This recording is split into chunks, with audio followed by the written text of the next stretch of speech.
What's up, guys? You're watching another episode of the Iron Obsession podcast. Today, I'm here with Jaden once again, and we're just going to catch up a little bit because it's been, what do you think? It's been probably about a month since we chatted? Yeah, I was going to say a few weeks for sure. Yeah, it feels like yesterday, but also feels like a month, though. So we're just going to catch up a little bit, see what we're doing for the upcoming competitive year. I say upcoming, it's literally tomorrow is 2026, so. But yeah, man, how you been overall?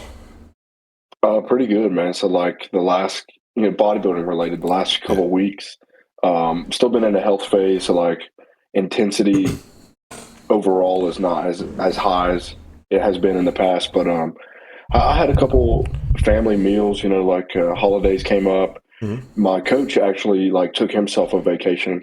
So basically, he basically was just along the lines of have 2 or 3 meals throughout the holidays, enjoy yourself a little bit. Mm-hmm. And come January, we start prep. So yeah, he's like, it's basically a relaxation period before we lock in.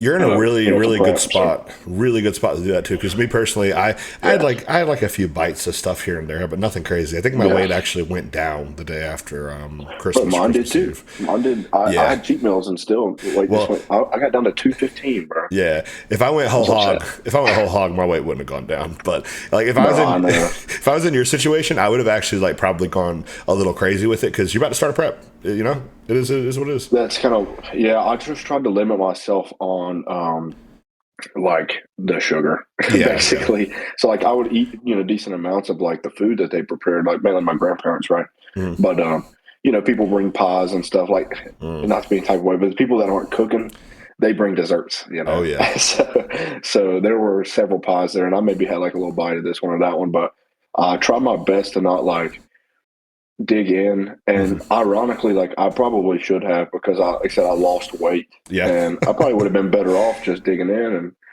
and enjoying myself a little bit more. But I also didn't want to have this guilt. And also I didn't want to have a sugar crash. That's it. Right through the week, I didn't want to load up on so much sugar, get my blood sugar out of whack. Yeah, dude. We're in the CGM. You can see the effect of food over the course of 1, 2, 3 days, even, and how days stack up on top of each other and stuff like that. Oh yeah, for sure. I mean, that's what it's like, because we may have had this conversation before, but Appalachian roots that I come from, my grandparents do, they love to feed you. That's what they do. That's their act of love. That's their love language. Yeah, 100%. So my granddad asks you 45 times while you're over there, have you eaten? Are you hungry? And I'm like, yes, I ate a whole plate. But that's how they are. So I wanted to enjoy it a little bit, but yeah. Speaking of, I think people find this interesting. Speaking of desserts and stuff, are you a cake guy, a cookie guy, or a pie guy? I'm definitely cookies, bro. I can put down so many fucking cookies. It's a tough call for me, man. I automatically the FMK thing, the Mary Kill. For sure, right. I'm killing cake. Cake can get gone, right? Cookies. I can agree with that. I'm marrying cookies. Cookies are always reliable. They're always good. Even a store-bought cookie is okay. Pies, that's the one. That's the fling, the pie. Because sometimes you can have a really good pie. Sometimes you can have a really bad pie. It depends. Yeah, I don't know how much you've kind of experimented with different desserts, but have you ever had a good cobbler, a blueberry cobbler? Yeah, those are phenomenal, bro. That's the type of stuff my girlfriend makes, and I'm like, this is dangerous. Oh yeah, You better be careful with that. You're gonna have to move to open, bro, for real. And not to mention, that is what she does out of love as well. She makes people food, and it's just the roots of where we're from. So, on a very rare occasion, I'll say you know what, go ahead and make one. We'll eat it together, and I eat one, one small slice, and but yeah, man, that stuff's hard to pass up on. But ultimately, when it comes down to if I'm going to go buy something from the store, I'm getting cookies all day, bro. Even homemade ones. I could sit there in my youth, high school. Yep. I would go through 2 packs of Chips Ahoy's, the big boxes, and in a full day, I'd eat 2 packs of them. Yeah, and I just didn't care because I couldn't gain weight regardless. So I was just trying to put anything down. That's all I did. Yeah, I mean, I don't know. It just depends. It's been so long since I've had any of that, man. But one nice thing about you said your girlfriend bakes all that stuff is they can make a kind of like a healthier version, right? So Yeah, and we've done stuff like that in the past. If it's like after a show, if you don't want to go off the deep end, that's what I but did. you still want to enjoy yourself, yeah. I mean, you make some homemade stuff. We have a Ninja Creamy for ice cream, stuff like that. So you can make protein type things, and it's not the best for you, but it could be way worse. Yeah, man. Sure. I was just talking with the guy about this at the gym earlier, man. It's like I've got cream of rice with whey paste, which is basically like an icing on top of it, and then I've got a Ninja Creamy. Yeah, I've got a Ninja Creamy before bed every night. It's like, why would I cheat on my diet? I don't need to, No, 100%. I say the same thing, and especially like to people that aren't even bodybuilding, like just people in the lifestyle of it, and they just want to eat healthier. I'm like, man, you can 100% come up with things that taste just as good. 100%. Especially like once you're into it for 2 weeks or whatever, your taste buds kind of change a little bit, and you move away from the processed stuff and the sugar. To me, that's almost too sweet sometimes. It's eating like the cream of rice and stuff. Like it's really sweet, and I mean it tastes sweet to somebody that doesn't eat a lot of sugar. I mean, I'm like, man, this is dessert. Yeah, I've got such a sweet tooth. Like as long as I keep it at bay and occasionally feed it a little bit with like fruit, honey, berries, stuff like that. That's all I need. But that brings me on to the topic of like the flavored cream of rice. I've never had them. I think like maybe like 3-4 years ago, I tried out the Pride Foods one. It was okay. It was okay, but it was so long ago. I don't even remember. I just remember the price was too high for the amount of food I had to eat at the time. I'm sure if I got onto like the Elevate, like cookies and cream one or whatever, man, I'd never be able to eat regular cream of rice again. Well, so I did, so through prep, and it's kind of what you were saying, like when I got into the off season, the cream of rice was just getting too expensive because you start eating 150 grams of it in that sitting. 100 grams, you're pouring, that's in one of them bags, that's like 2 or 3 servings. I did the math. So, I would use a bag a day right now if I was doing it. That's plumb ridiculous. Yes. I cannot believe that. Yeah, because 150 and then 160, I think that was the serving size for the bowl of gains or something was like 300 or 400. Yeah, see them smaller ones for sure. I will say the Prod Foods, like the one you had referred to, they are a bit bigger. They're a bit more bang for your buck. Like I didn't have, in prep especially, I did not have a hard time maintaining that cost. And to me, it was worth it because I'm starving and they taste really good. Yeah, and it kind of scratches that itch. But ultimately, though, I did move on to regular cream of rice during the off season. But what I was going to say was like, it wasn't that bad of a deal. I mean, like I said, on prep and you're not using a ton of it, it would last me, maybe a week or two. And I would say closer to 2 weeks because, you order one maybe every other Wednesday. It gets in there by the weekend and, you're good. You're good again. And, but, it was pretty good. And I have trouble, like, whenever I first switched back to regular cream of rice, it was a little difficult because you get used to how good that one was. But I would probably, like, when I get back into prep, I probably will start buying it again. I'm thinking that's what I'm going to do. I'm going to try it out. Like, once my food gets kind of low, I'm going to do, like, maybe half and half or something like that. Yeah. Well, that would actually be a great idea to do half and half because you're still going to get the flavor, for sure. You're still going to get the flavor, but I will say the textures to me are a bit different. Yes. So I just started doing white rice flour instead of cream of rice. That's something my coach put me on to because I want to say... It's God, I can never remember the name. I think it's Bob's Red Mill not cream of rice, white rice flour. I want to say on Amazon, I get it shipped to my house every 2 weeks. I want to say it's like $15. And that's all the cream of rice I need, basically. And the texture is great. It's completely smooth. It's not gritty at all. So I feel a little bougie just doing that instead of blending up my jasmine rice to make cream of rice, which is what I used to do. Well, yeah, bro, coming from you, because you're over here blending up for rice. Yep. Yeah, no wonder you. So I keep forgetting that you do stuff like that, bro. It cracks me up. Call me Mr. Krabs, because I'm all about saving a penny.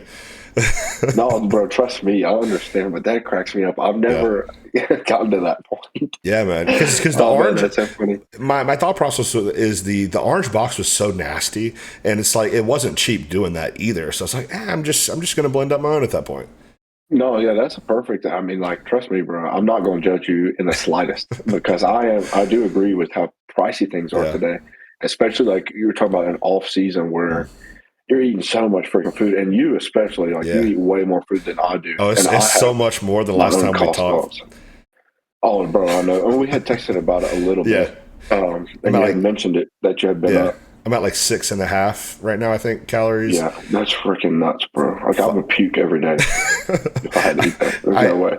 I ate right before we got on, and I'm starving. I could eat right now. So, Bro, I cannot imagine. Like, I mean, and I got to the point in my off season where I was on point. Like every meal was at the same time, and yeah. like digestion was smooth. And still, man, I couldn't.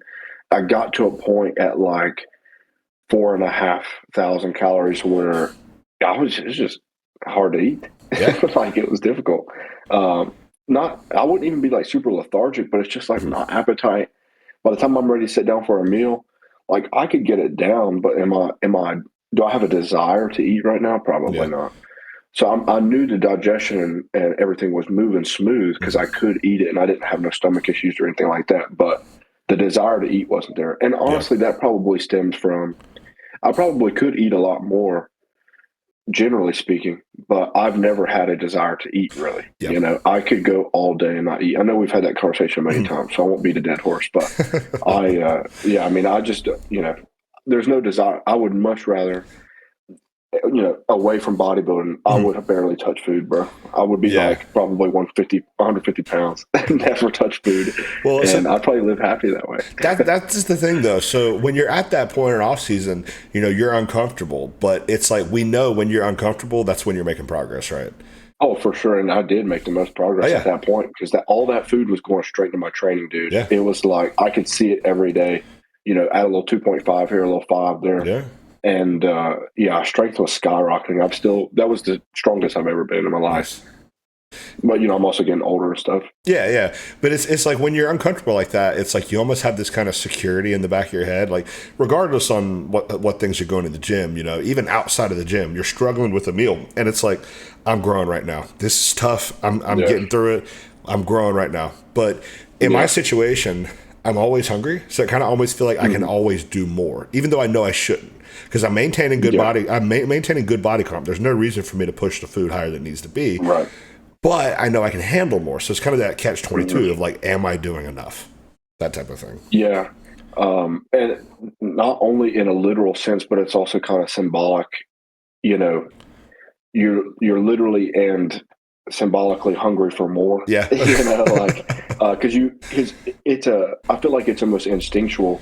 If you feel like you can do more, then you also feel like you can make more progress. Yeah. And that's not always the case. Like sometimes you push yourself too far, too quick, and you actually become a detriment. It becomes a detriment to your physique or 100%. To your body operation. So, I think that, and I know you have some guidance like with your coach and stuff. So I think you're doing what's like the best that you can do for sure in the sense that you're pacing yourself and you're not going too crazy too quick. And that's exactly what he said. Like yours, bro. Yeah, that's exactly what he said last check-ins. He was like, dude, things are looking great. Composition is holding on great. I don't want to add any food right now to the plan because I had a little, like basically my weight had spiked up and it actually kept going down and down and down and down.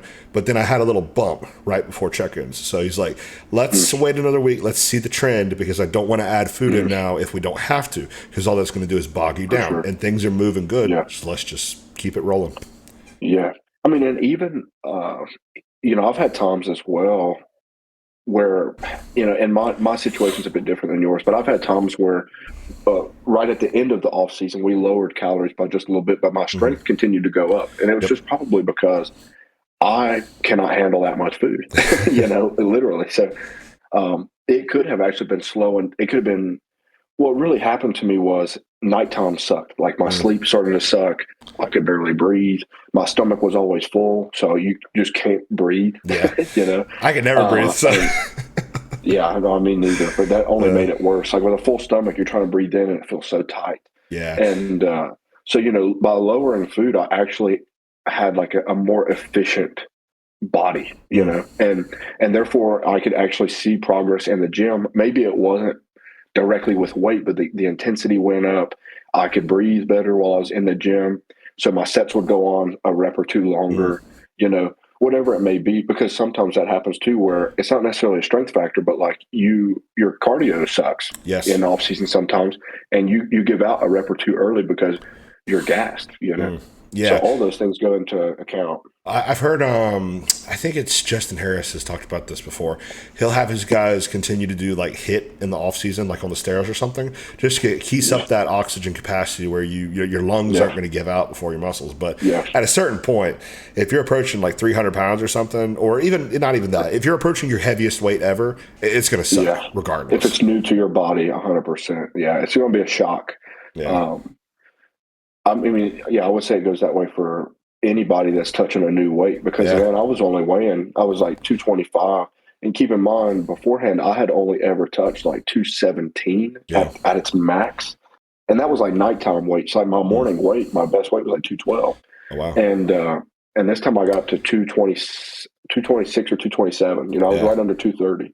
Bro. Like that to me felt like I had an extra 100 pounds. I hold so much water and like intestinal weight for food and stuff because I weighed in this morning. I want to say I was like right at 237 or 238, and I stepped on a scale after the gym. One meal in me, maybe like a gallon and a half of water, something like that. 250. And I can only imagine looking at the scale and seeing 250 with the crap. Yeah, it was pretty cool. I mean, full clothes, fully fed, stuff like that, but it's just crazy. Yeah, I would love to see that on a scale. If I stepped on a scale and saw 250, I'd probably freaking crash out, dude. I'd be like, what the heck?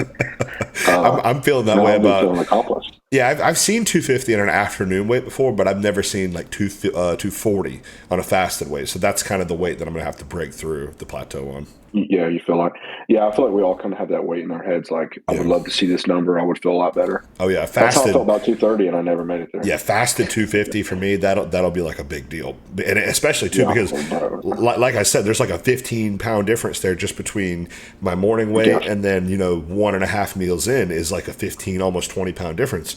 So if I'm weighing in at a fasted 250, by the end of the day, shit, I'm every bit at 270, 275. Yeah, that's insane, bro. Talk about having bad apnea. Yeah, bro. Yeah, that's what I'm thinking.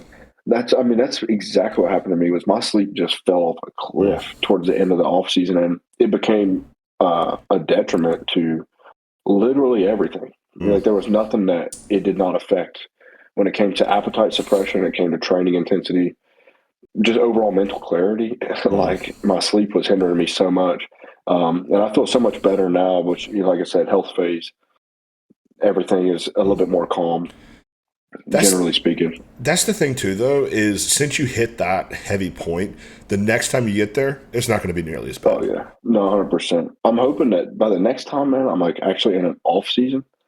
No way I don't see 240. Oh, for sure. Like 240. Yeah. Because I'm about to be on prep for a full year, So I'm probably not going. I mean, I'm gonna have a slight rebound, but of course, with a show coming up, so like a show in May, slight rebound into December. It's crazy. I'm gonna gain some weight, but I'm never gonna like lose that. You don't want to lose touch of your body composition there. Oh no. So I'm never gonna, unless I just put on some stupid muscle during the prep, which is possible. I'm still young. I don't think it's likely, but it's possible for sure. Maybe I would end up seeing 240 after the rebound in May. Because you've got, 4 months? 4 months in between that rebound and the second show, 4 months, 5 months, something like that? May to December would be freaking 7. Would it? Oh, yeah, I'm done. It'd be like June, July, August, September, October, November. Yeah. December, So how much of that and time... Nationals is like late December, too. Yeah, so how much of that time between the rebound and the actual show do you think you would actually be able to spend? I don't know if I want to necessarily like pushing up food or growing per se, but not being in a deficit. Bro, honestly, I would say like 60 to 70% of that time because I don't have trouble getting lean. Okay, that's right. Probably genetically, like that's probably my easiest thing to do. Right. Like it's always been a little difficult for me to grow, but when it comes to like cutting down, bro, I could probably get shredded in 10 weeks if I tried. Nice. I mean, maybe not glutes peeled in 10 weeks, but maybe I've never tried to do that. Like definitely like acceptable for like a regional level show for sure, where you can go in there and be pretty sure you can walk away with qualification. Especially with my amount of muscle that I have now, I would feel pretty confident after like if I had to do like a stupid intense cut for 10 to 12 weeks, I think I could be almost show ready. Yeah. I do believe to get genuinely show ready, you always have to have like like a 2 week refinement period leading Yeah. up to the show. Like you got to be peeled and you've got to like properly feed yourself back up and fill out the muscle that you've just depleted. But you know, if you had to do it 10 to 12 week prep, I really think I could get pretty freaking shredded by then if I had to push it. But yeah, all that to say, you know, maybe after the May show, I gain 20 pounds purely because it's a rebound that I'm so absorbative, you know, You'll put on taking in all minimum. this food. You'll put on minimum 10, 15, just like in some good water within the muscle. Yeah, exactly. And that's what I'm thinking. But who knows, you know, what my stage weight will be. And, you know, if it jumps up 10 to 15 from there, how much muscle could I put on in 2 to 3 months from May, you know, before we kind of plateau, and not plateau like my body, but more so just stabilize my food and like, okay, we don't want to increase too much here. And also with the stuff. classic weight cap too, that does put a bit of a limiter on it. Yeah, for sure. I don't have like a worry right now, but like I said, man, like I'm just now starting to touch like my you know, so-called peak years, you know, so like who knows, maybe I freaking grow, you know, maybe I go retarded. That's an interesting conversation, is like, what is actually the peak years for a bodybuilder? Because you say that, yet at the same time, 30 to 35. Yeah, that's what I'm getting at. Honestly, man, I think it's more like 30 to 35 are really the peak years. But for you already... For sure, but that's what I mean. I'm like getting into that, though. I'm getting into where like I can actually put on some like man muscle, you know, what you would call it, some mature muscle, though, some dense looking muscle. But like, I've said this a few times, but I spent from 16 to, I would say, 21 doing everything, you know, about the same way. Are you good? No, I heard some random noise. I was like, what is my dog doing? Yeah, I was about to say, I would hate to see somebody break in the background or something. Yeah, my dogs are freaking out, which is weird because I thought my wife was already home. But yeah, regardless, continue. Okay. No, okay. Yeah, I just want to make sure you was good. Yeah, I'm good. But I was just going to say that I spent from maybe like 16 years old to 21 years old fighting my body to grow, you know, because it just wasn't, you know, I'm young, you know, like you're just not going to put on that type of muscle. But I'm like from 21 to 23, which is how old I am now, I have put on so much freaking size, and it's been like, I'm still doing the same stuff. I mean, I'm doing it with you know, a better coach, and like, I wouldn't even say a better coach, but I'm doing it with a good coach, and I have good guidance, and my training knowledge and intensity has gone up for sure. But like more or less, I'm doing the same stuff, but the results are, you know, nothing. You can't compare them. And I just feel like that has to do with age and experience. Yeah, everything works until it doesn't, right?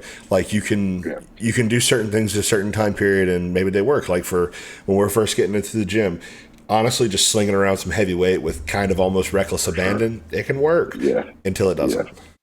Yeah. Until you get hurt. Thankfully, I never got hurt. I was actually just responding to a YouTube comment earlier, and he was like, it was basically like on the topic of how basically you don't have to go stupid heavy, like to the point where the weight is so heavy that it's affecting your ability to actually control it, right? And I responded like, yeah, I did it wrong for 10 years, and just somehow I didn't get hurt, thankfully. But yeah. Well, I think that can boil down to genetics. I guess I'm just strong tough. tendons and strong tendons. Funny story about genetics for like toughness and stuff. So when I was, I want to say 16 or 17, I was benching because that's pretty much all I did at that age, right? Yeah, and right. I had, I was probably 17 or 18 actually.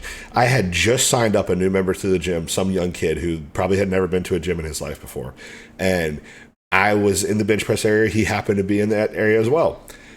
I have him spot me. And at the time, this is back when 225 for like 3 to 4 is tough, right? Yeah. And I think I was expecting like 3 or 4. I only got 2 reps. I was pissed. So I threw that weight back on the rack. It hit the rack, bounced off the rack, hit me square on my nose right here, rolled down. And yeah, I had to kind of wedge out from underneath the bar because this poor kid was not getting 225 off of my nose. No, oh my god! I grab my nose, blood pouring down it. I go to the bathroom. I see that I have blood all over my beard and everything. and I pass out, hit my head on the concrete, wake up. I go throw up in the toilet, call my dad. I'm like, hey, I might need to go to the ER real quick or something. I go finish my set. I didn't bench press, but I finished like my cable flies and stuff, and went to the ER, I think it was, or urgent care or something like that. They did some scans on me and stuff. They're like, yep, you don't have a concussion. You're good. You can go back to football practice in 2 days. Just go home, Just go back home. Yep. Yeah, dude. That's a doozy of a day. Holy so crap, dude. if that didn't injure me, what is going to injure me, man? Like, no, that's a good point. See, I feel like I'm the exact opposite, where like I have never, God willing, hopefully I don't experience something coming up, but like I've never had like a gym injury. But man, I fractured my left ankle. I have twisted every knee, ankle, and wrist in multiple times. That's why I had to quit playing sports. Was like I could not do anything without getting hurt. So, and if you look at my physique, they're like, paired with my small waist, I have small wrists, I have small knee joints, I have small ankles.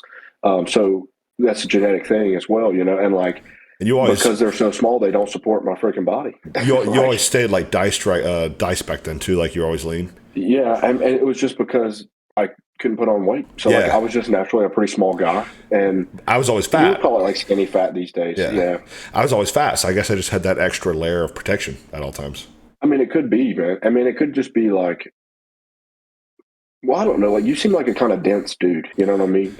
Yeah, there's always like, if that makes sense. Like, you're kind of like a packed on. The thing is, though, like that's me now too. Like after having worked on myself for 10 years, Of course, it's like before I did my first show back in like 2022 or something like that. I don't think there was a day I was under 15% body fat. Like I've been as high as 30, 35, I want to say. And before that, the lowest I'd ever seen was probably 15 because I didn't have abs until after I did that first show. That's crazy to think of. Yeah, but I always had abs, but like not good ones. You know what I mean? Like I said, I would consider myself like kind of skinny fat to the point where I had abs, mainly like when I flexed. I also didn't have very good stomach control because I didn't know how that stuff worked. But like the rest of my body had so little muscle on it that it looked kind of fat, if that makes sense. Like I literally had no muscle, bro. I mean, I was just skin and bones. But I played sports. Like I was athletic. I was quick. I did martial arts. Like, I had good technique and like I knew how to be athletic and I knew how to move my body, but I had never been able to like really realistically like eat enough to put on some freaking weight, and activity doesn't help. Start. Yeah, exactly. I mean, I played multiple sports, right? So like you'd get out one season, you're done with baseball, you go straight to basketball. Yep. And then if I wasn't, I was doing martial arts, so which is a ton of conditioning in itself. Oh yeah, for sure. So, but that kind of started to change when I was like 17. Junior year, like late junior year, that's when I hurt my ankle, and then we played soccer. I played soccer one last season. Stepped in a hole because we're from West Virginia and they don't take care of their fields here. And so stepped in a hole while playing the game and I sprained my back. Like, I don't know if you would call that a sprain. I don't know. I hurt my back pretty rough though. Probably pulled something. Just from like I don't know. Like it was like I twisted my knee and because my leg gave out, it tensed my back up. And like, I kind of like hyperextended my back almost. Yeah. Where I was like all the way back. And just freaking nailed me. I was out for a few games, and I was like, all right, I think I'm done with sports, man. I think I'm going to have to lock in on the gym. And my thought process at the time was like, if I get some muscle on me, maybe I can get back into sports because I'll actually have some support for my bones and for my body. I'll actually have a layer of support there. Yeah. And then I had like my first shoulder vein, and I was like, I'm never leaving the gym. I was like, I'm in this for life. Did you ever, from that point on, did you ever cramp up much when you'd play sports? Yeah, like crazy. I've only just now figured out the remedy. I cannot tell you a single time over the course of my entire life where I've had a cramp playing sports. I've had 2 cramps in my life that I can recall. But you're a pretty hydrated guy, though. That's what I'm saying. I'm a water buffalo, right? Been that way. Yeah, you've always been that way. Yeah, like I've had 2 cramps that I can recall: a hamstring cramp, and a calf cramp, and both of them were in the middle of the night. That shit was awful. Yeah. Probably when you're not drinking your water. Oh, Yeah. I guess. Maybe I had been a little dehydrated that day. I woke up, my hamstring was locked up. I had to like get up and walk. That was the only thing I could do to get it stopped. Yeah. And it was awful. Oh, dude. See, I still will catch cramps now. And I don't know if it's like, It's just how dry you stay. if we boiled it down to like truly looking at the genetics of it, I do believe that some people have an easier time retaining water inside the muscle 100%. cell. You know, like on a molecular level. Yeah. And you see that type of stuff on stage, and you don't really most people, probably wouldn't look at it that way. But like the people that do stay dry but stay full, I would say they maintain water in their muscle cell. Yes. Way better. And their muscles look full. And that goes with glycogen as well. I think the two kind of go hand in hand. So their muscles stay full, but they can get the subcutaneous water out of their skin. Yeah. Whereas for me, like I'm always a little flat on stage, and it's not something that I can outrun, but maybe it has to do with muscle density. I don't know. And honestly, with classic, I feel like that's the look they want. Honestly, they want you to be a little flat. Yeah, they want you a little bit flat. Yeah, they definitely want you to be like as detailed and as crisp as possible. Yeah, so it just goes to 100%. Oh yeah. You've been super dry at every show. I gotta get some more muscle though. Like it's gotta, because like where I'm a little flat and I don't have a ton of density built up. Like I just don't have detail through the chest, like through the arms. It looks it's like a balloon, childish almost, bro. Yeah, I mean, it literally kind of looks just like shiny. So if you take, but what I'm saying is, it's like a balloon. If you take a balloon, look at it when it has no water in it, right? Draw some lines on it. Take a Sharpie, draw some lines on it. Fill it up halfway with water. You're going to see the lines a little bit, right? But nothing crazy. You fill that thing up until it's about to burst. You're going to see every little detail. You're going to see if you made any slight moves with your hands where the pen came up and then it went down, even if you can't see it with the naked eye, when you fill that thing out all the way, you're going to see every little detail. Same thing with muscle, right? So you can get that through a few different ways. You can get that through, my dog just opened the door. You can get that through having the actual, the tissue. And then at that point, you can still be flat and it doesn't even matter. Or you can get that through, temporarily filling it up just through peak week. Yeah. Yeah, and see, I think I'll have to do the former. Like I'll have to just get enough muscle to work. And that's the safer option. Kind of flat. That's the safer option because when you're doing the peak week thing, there's a chance that you can overdo it on that. And then spill over. And that's the problem. Yeah, for sure. You definitely run the risk. And we kind of played it safe, like, to actually get into what I was doing. I mean, I did a diuretic and everything. So, I was definitely on the flatter side. I would say I was like freaking dehydrated. Obviously, I was up there with cottonmouth like crazy. Yeah. And, those things are finicky anyway. I actually believe that I got to a point with that diuretic where I was starting to kind of like pee out the glycogen. I think we had tapped into the water inside the muscle. Because if you run out of the subcutaneous water, absolutely, you just took a diuretic. It's going to come out. It's going to do what it's supposed to do. So it will tap into the muscle and actually pull that water. It's got to get it from somewhere. Yeah. And I was watching, what's his name, dude? Jared Feather. Does that sound right? Yeah, the RP dude? Jared something. Yeah, Jared something. Yeah, Jared Feather. I think that's his last name. Yep. He was talking about direct usage, and I don't know if he had a source for this or not. This is just kind of me repeating what I heard. But he had said, like, if you're peeing yellow, it's still normal, like it's subcutaneous water and stuff. But he's like, as soon as your pee turns clear, you're tapping into your muscle. And I look back on it, and I feel like I remember that kind of being the switching point. And that's interesting. I've never heard that. Yeah, I've never, that's what I'm saying. I don't know the science behind that. But I guess it depends. Like if you're interesting. If you're not actively drinking water, that would make sense. Most of the time when you would take a diuretic, like at least in my case, you would still drink. Around the time that I took the diuretic, I was actually attempting to I was bringing the water down. Oh, okay. But you still had some water. You didn't completely cut water. No. I would take a sip with meals, or maybe I drank X amount of water up until 5 p.m. Yeah. And we just didn't drink water from 5 to 9 before I went to bed. Something like for that. Sure. And that's water was cut, but I still had some that day. Yeah. You're not like, let's say you're doing, like, for example, my very first show, I did like a 26-hour water cut and took a half a diazide. Stupid. Bro, I'm surprised you didn't pass out. By the way, no cramps, barely was even thirsty. Oh, so bro, I woke up that night after the diuretic and I had the meanest quad cramp that I could not get rid of. And I had spray tan on, so it's not like I could sit there and rub it out. Yeah.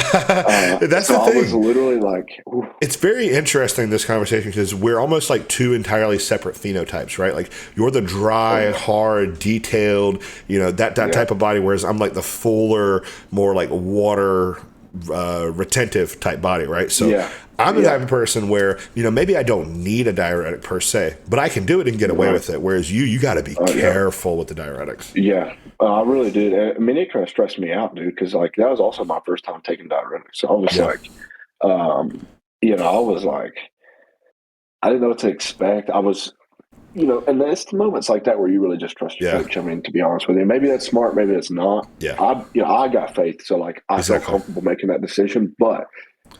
From outside looking in, you'd probably be like, that's, you're relying on one person to basically not kill you right now. Yeah, kind of. I mean, if you go, some people really do pass out on stage from taking a diuretic and they're severely dehydrated. And there was a kid backstage with us, man. I remember them forcing them to drink some water. You remember that? I don't. No, I don't. I don't. I think it was one of the true novice dudes. You remember the dude who I think he was like legit, like natural. He was like maybe like 16 years old or something. That one kid in Classic. He was diced. I think so. He was diced. I think it was him. I could, if he happens to watch this, apologies if that wasn't you. But there was some really young kid back there. The judges were Chris with the spray tanning. He literally went to the kid. He was like, listen, you're drinking this water right now, because this kid was cramping up like crazy. And I think a part of it was just nerves too, because he was a true novice. It was his first ever show. Sure. But like you can't play with that, and promoters won't let you play with that either. You're not passing out on stage. You have somebody die at your show. That's horrible rep. Yeah, tell me about it.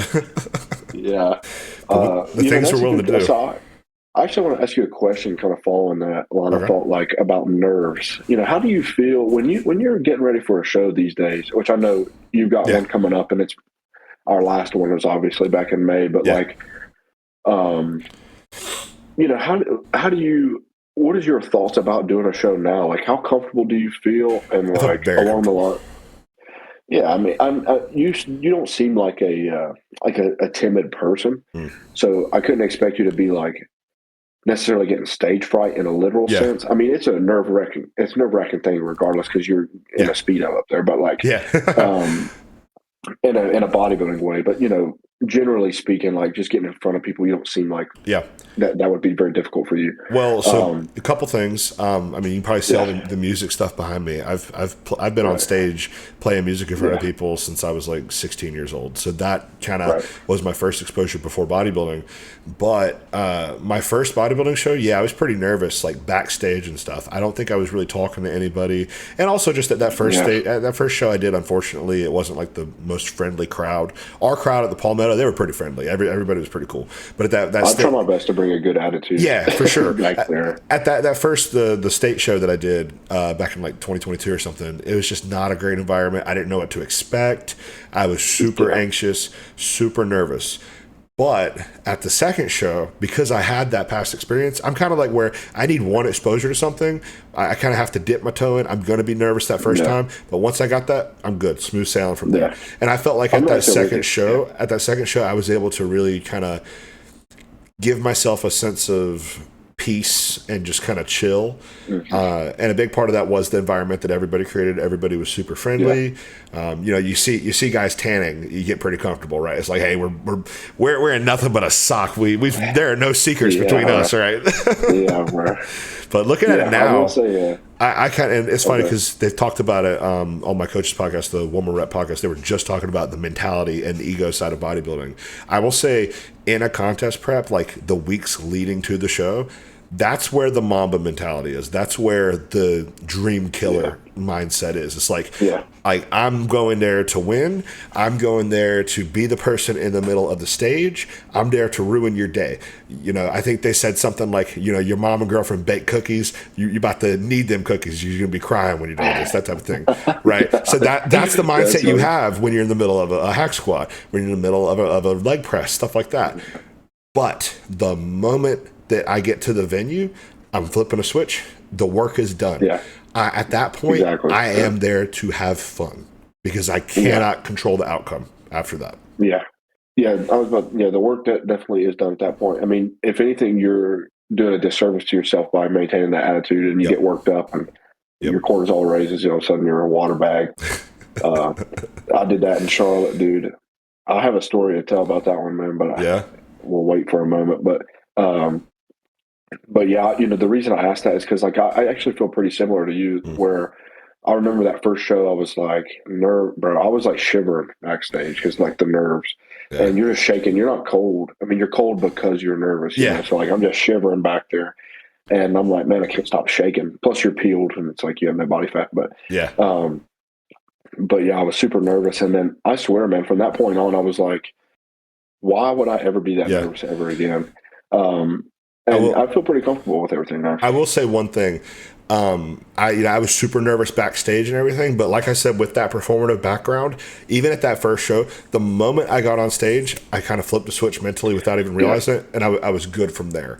And once I got off the stage, even though I wasn't happy with the results because I placed dead last and everything at that first show, I was still like, okay, I enjoyed the process overall. I was having the time of my life. Yeah, and I was having the time of my life until they called placing. So I was like, okay, it is what it is, right?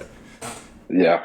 Well, and I can still I can relate to you in the sense that like not getting the placing that you want. I mean, keep in mind Palmetto was the first show that I've ever won. Yeah. So up until that point, I didn't even have the expectation of winning. I was just like, we'll go see, where I stand again, but prior to that, and I will say, like, I had high hopes though.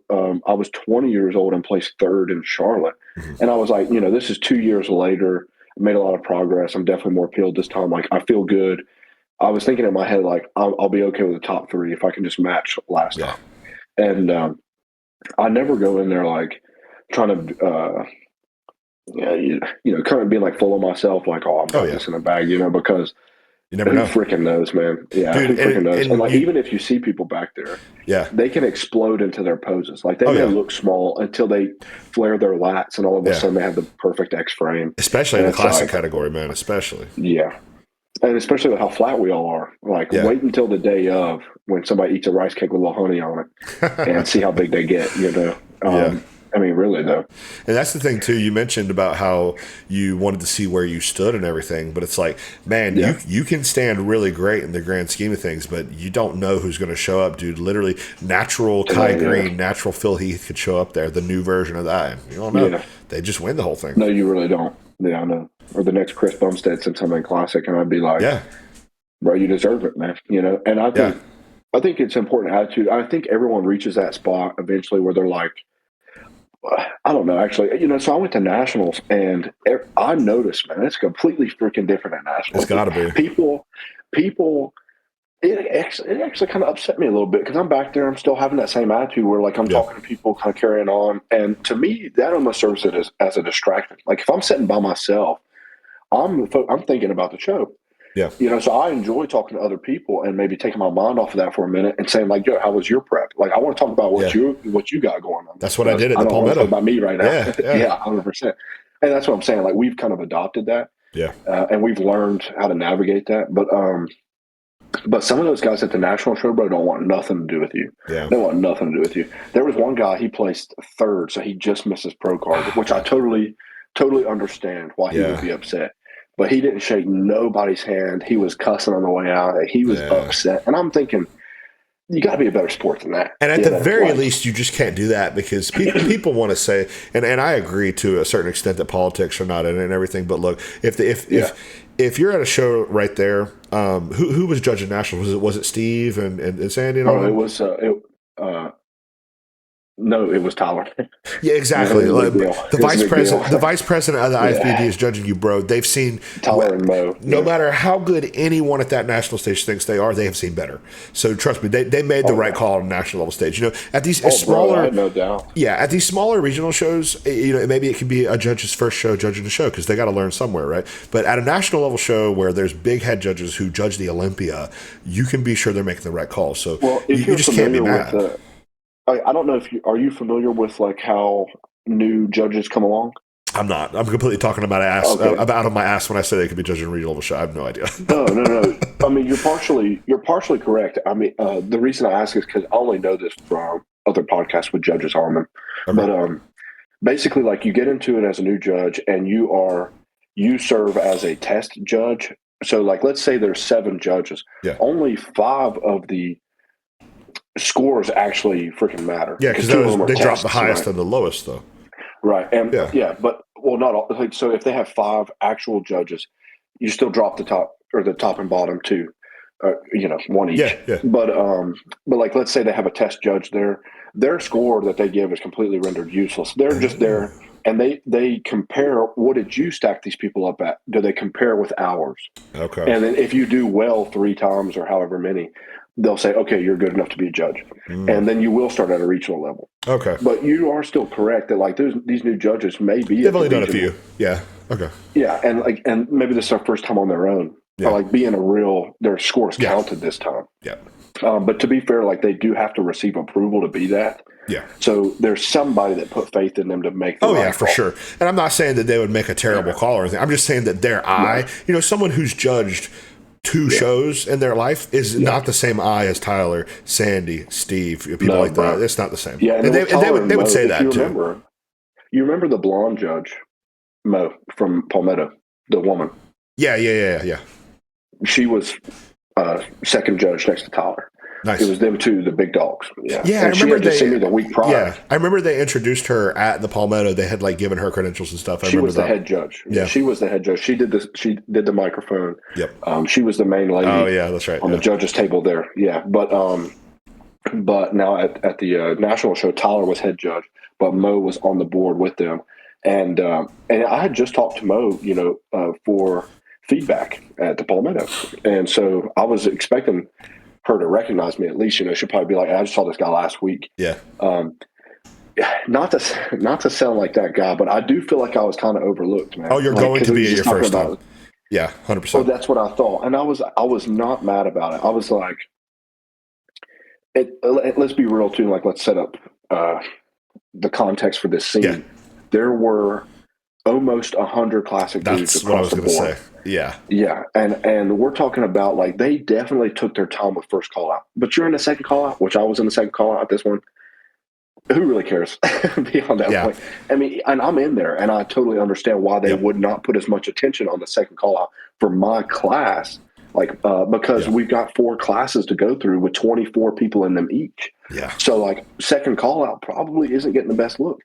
See, what I thought was, like, I maybe could have edged into being like last person in the first call out. Yeah. But I even got kind of moved around in the second call out. And after that, I was like,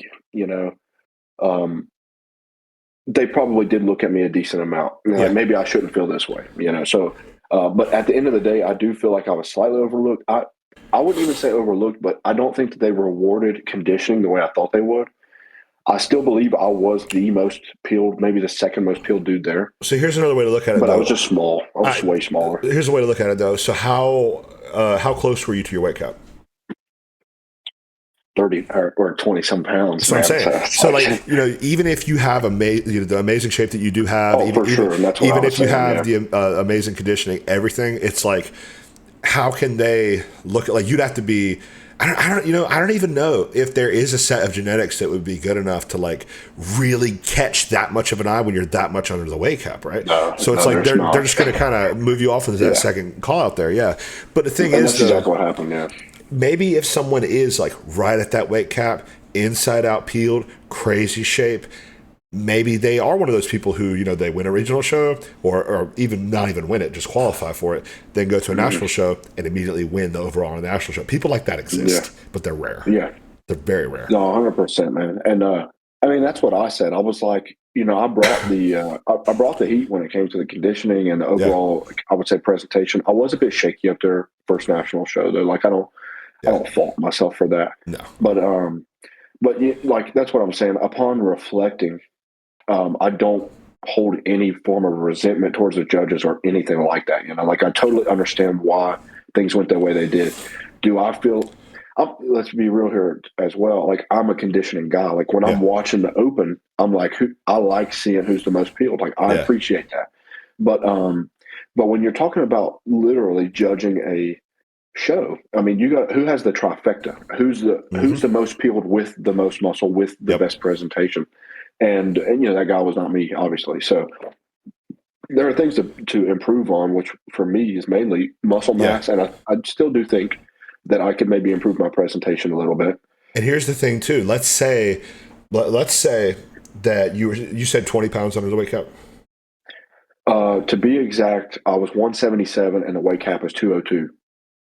Okay, so we'll just say 20 pounds for the sake of math, Yeah. right? Let's say you're 20 pounds under that weight Yeah, I cap. mean, Because I'm terrible with math. It's too late today for me to do math. Okay, but let's say you somehow do actually get into the first cal, you get seen, and you win 20 pounds under the weight cap. Right? Here's the thing: you turn pro and classic, you got another 10. So you Bro, I turn know. if you turn pro right then and there, you have to gain 30 pounds of muscle before you You can got to step take on at stage. least a year and a half off. I mean, If not more, and it's like or maybe 2 honestly, years. Yeah. it's almost a blessing to not win your pro card when you're Oh, under yeah. the weight cap like that, because then you can't compete again realistically. Because I mean, who wants to compete and know? Because let's say you have an offseason where you gain 10 after that, right? You're still 20 under the weight cap. Who wants to go into a show knowing that they're going to be 20 pounds smaller than the pro competitors? You know? Yeah, especially when you're talking about a pro level. Yeah, Yeah, it's like especially, and the reason I say that is because like the pro level, most of those guys are not there to just have fun anymore. yeah, Obviously, like a lot of people are looking to start a career within the sport at that point. So yeah, I mean that's a real competitive difference between an amateur and a pro. yeah. Is like the mindset going into it, like kind of how like me and you are like, oh, once we get there, I am there to have fun. Like I don't know if I'll have that same mentality once I'm a pro because maybe at one point our livelihood, our career kind of depends on how we place in this show. Yeah, and it can. I don't know. It depends. And when you mentioned the mindset switch of those guys at the national stage, that's actually what I was thinking of. It's like they're not there to play anymore because there's something on the line. There's a pro card on the line. Yeah, for them because they know that they have a real shot at that pro Yeah, card for sure. when it's like even the people who are those rare scenarios where they do a regional level show, they place where they need to qualify, then they win that national level show. Even those people who are that good probably don't think they are that good, so they're still going to go into it their first time with that mentality we had. But when you've done 3, 4, 5 national level shows, you're going to start to kind of shift into that mindset of okay, I'm here to work. I'm here to get I this need card. this. Yeah. I freaking need this. Yeah, which man. for someone like you, I don't think it's going to take you that long. I think you got like 2 to 3 national shows and you max before you take out a pro card. But like for someone, Man, I appreciate and you saying that. especially in the classic, like from the confines of what classic is, I think you fit that perfectly. So it's not going to take you too long to fill that out. But in open specifically, like I mean, there are guys. Shit, look at the national level show we just had. Ranson Lee, I think he's been trying to get his card for like. I think it's been at least 5 years. There's multiple guys on that stage who've been trying for. There's probably some guys in the second call out there who've been trying to get it for 10 years. I know, isn't that unfortunate, man? I do think about people like that, man. I almost kind of just feel bad.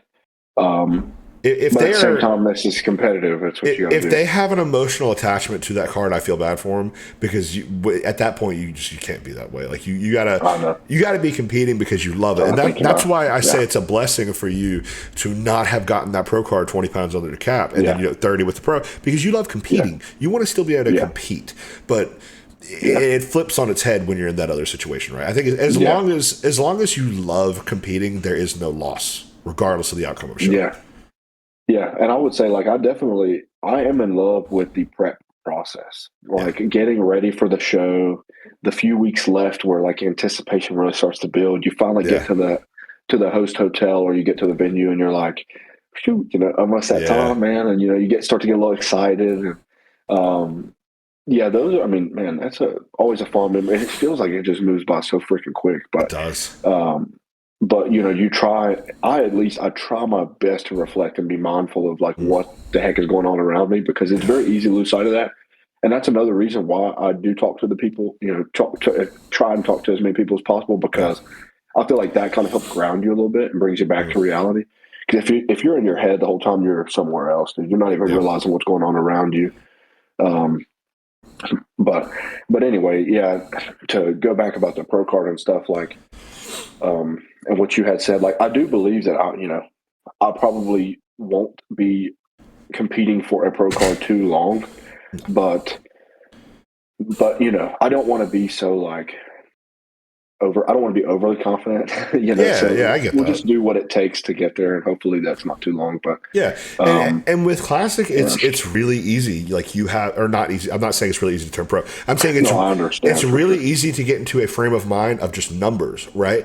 Like you are this far away from the weight cap, so you have this much time that you need. Like when you get to that weight cap of 202, okay, if I'm meant to turn pro in Classic, it's going to be sometime around now because I'm at the weight. It's just about refining this look now. I've got all the size I need. Now we just refine it. We refine the peaking process.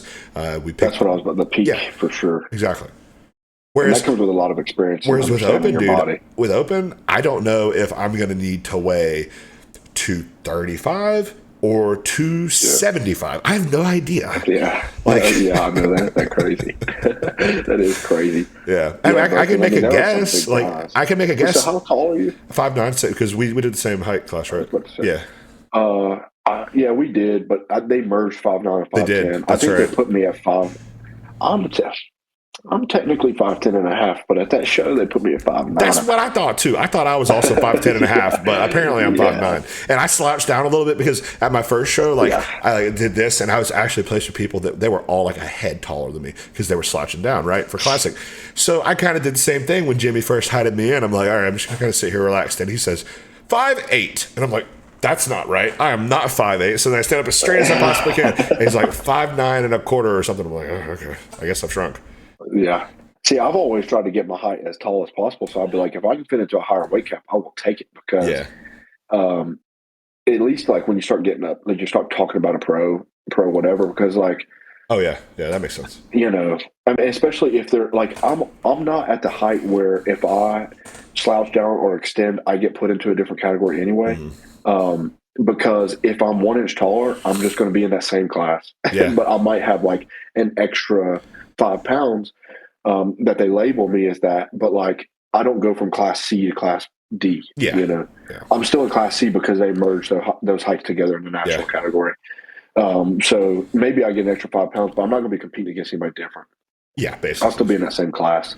But there are people that are on the cusp of like say if you was, 5'7" to 5'8". Yeah, that's a big difference. You're talking about a class A versus class B contest, which could be very different for you. You're going against taller guys that might be a little bit more filled out. Yeah. So this is an interesting kind of segue into a topic that I guess it isn't as prevalent since the Olympics died down, but what's your whole thought process on the height caps, the height classes, what people do to kind of jimmy the numbers? I feel like it should be standardized in some way. And also, furthermore, do you even think that height should matter for Classic? Should it even be a height class, or should it just be a look? No, I do believe the height does matter. I wouldn't. Well, okay. Are we talking purely about pros? Yes.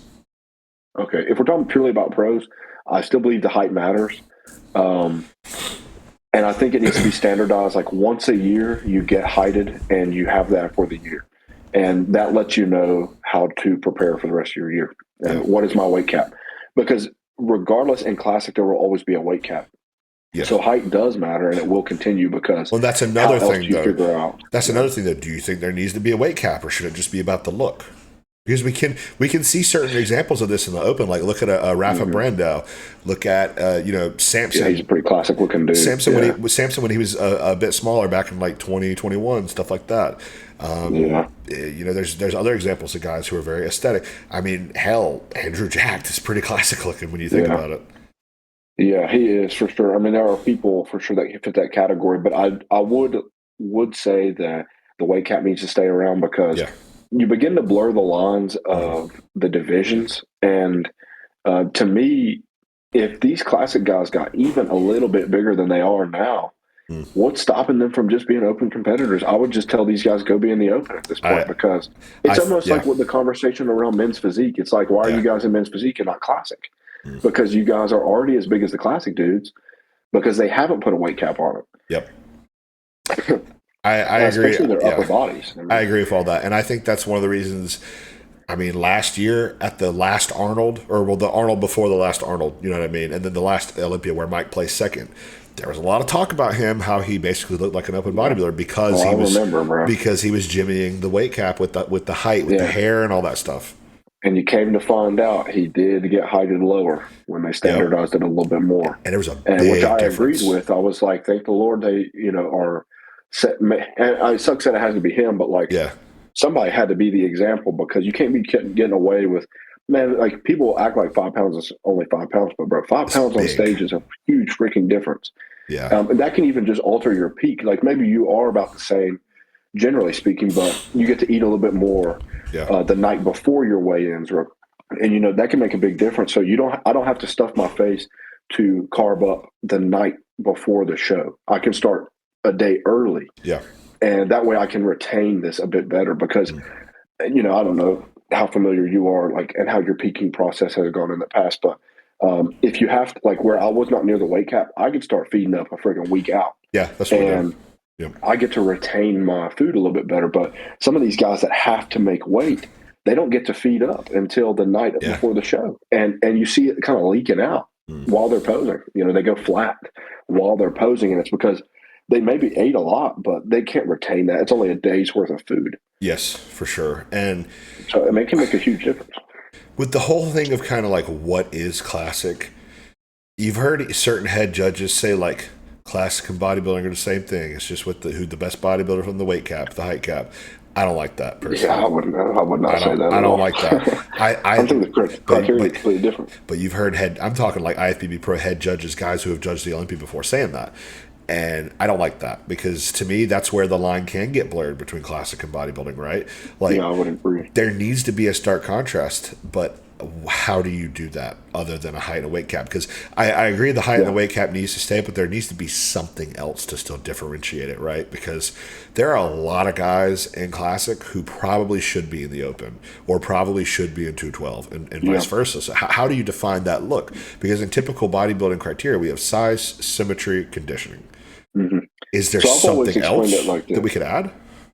Well, I've explained it like this in the past to other people, and I would probably, I'd probably stand by it. Maybe you have an opinion that would, combat what I have to say. So I'm all ears. But the way I've explained it and the way I feel about it is that it mainly is going to come down to judging criteria. Who is winning the show? Because ultimately, right, you set the example. Who won the Olympia, right? Ramon. Oh, okay. So people are going to try and do their best to look like Ramon right now. When it was Chris, people are going to do their best to look like Chris. And that is the example setter. So whoever wins these shows, or even just a pro show, who's winning the show, I need to look more like that guy, or I need to embody the traits that this guy has. If this guy, and I'll give you an example. There's two people, right? There's one guy that's a little fuller and his detail's not as good, but then there's a guy that's really crisp, but he's a little flat. Whoever wins is going to dictate how these next people come in next year. You know what I'm saying? Because, okay, they're rewarding detail over size right now or over fullness right now. I need to come in a little drier. Or, hey, they're rewarding fullness right now. I need to come in a little fuller. That's how they're rewarding the competitors. So I think it comes down to judging criteria. And when you're talking about the difference between open and classic, I would say how we just discussed a little bit ago. And when you said, well, that's kind of the look they prefer when you talk about coming in a little flat. Yeah. I mean, that to me is judging criteria, and that is going to be what differentiates, because in the open,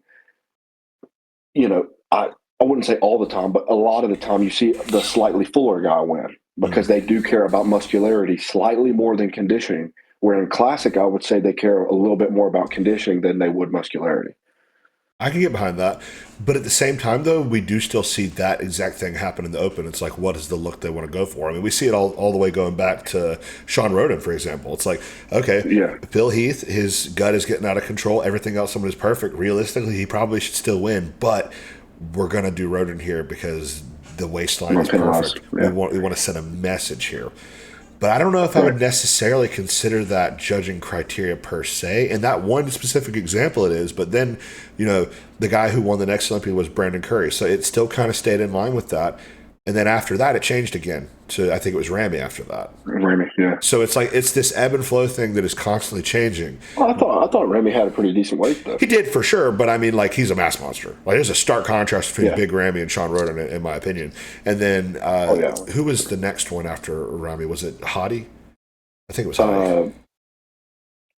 Let me think. I'm 99% sure it was Hadi. Yeah. Yeah, it was Hadi, then Samson, it's Hadi, Derek, Samson, Derek. Yeah. So it's like you see this flip flop back and forth between these different looks, right? I believe that's right. But at the same time, there's still always these three ever-present criteria of size, symmetry, conditioning.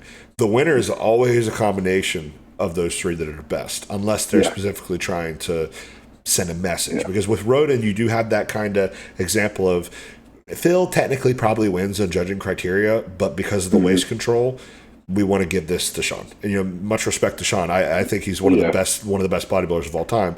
I still personally, just on bodybuilding criteria, would have given that to Phil. So is there like a fourth piece they could add to Classic is kind of what I'm getting at. I mean, it's I was just about to say, I feel like there is a fourth piece, and that would be, especially in Classic, it would be presentation, posing, skin texture. Yes. All the way down to like, are you shaky right now? I mean, Classic is huge on how do you present yourself? Do you look confident up there?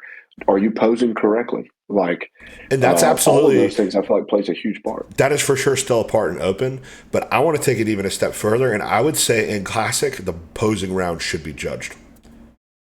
Yeah, I would. The only thing about that, because I can totally understand what you're saying. The only thing about that is that not everyone's posing routine is going to be similar. So it becomes so subjective. Like, oh, well, I like this pose.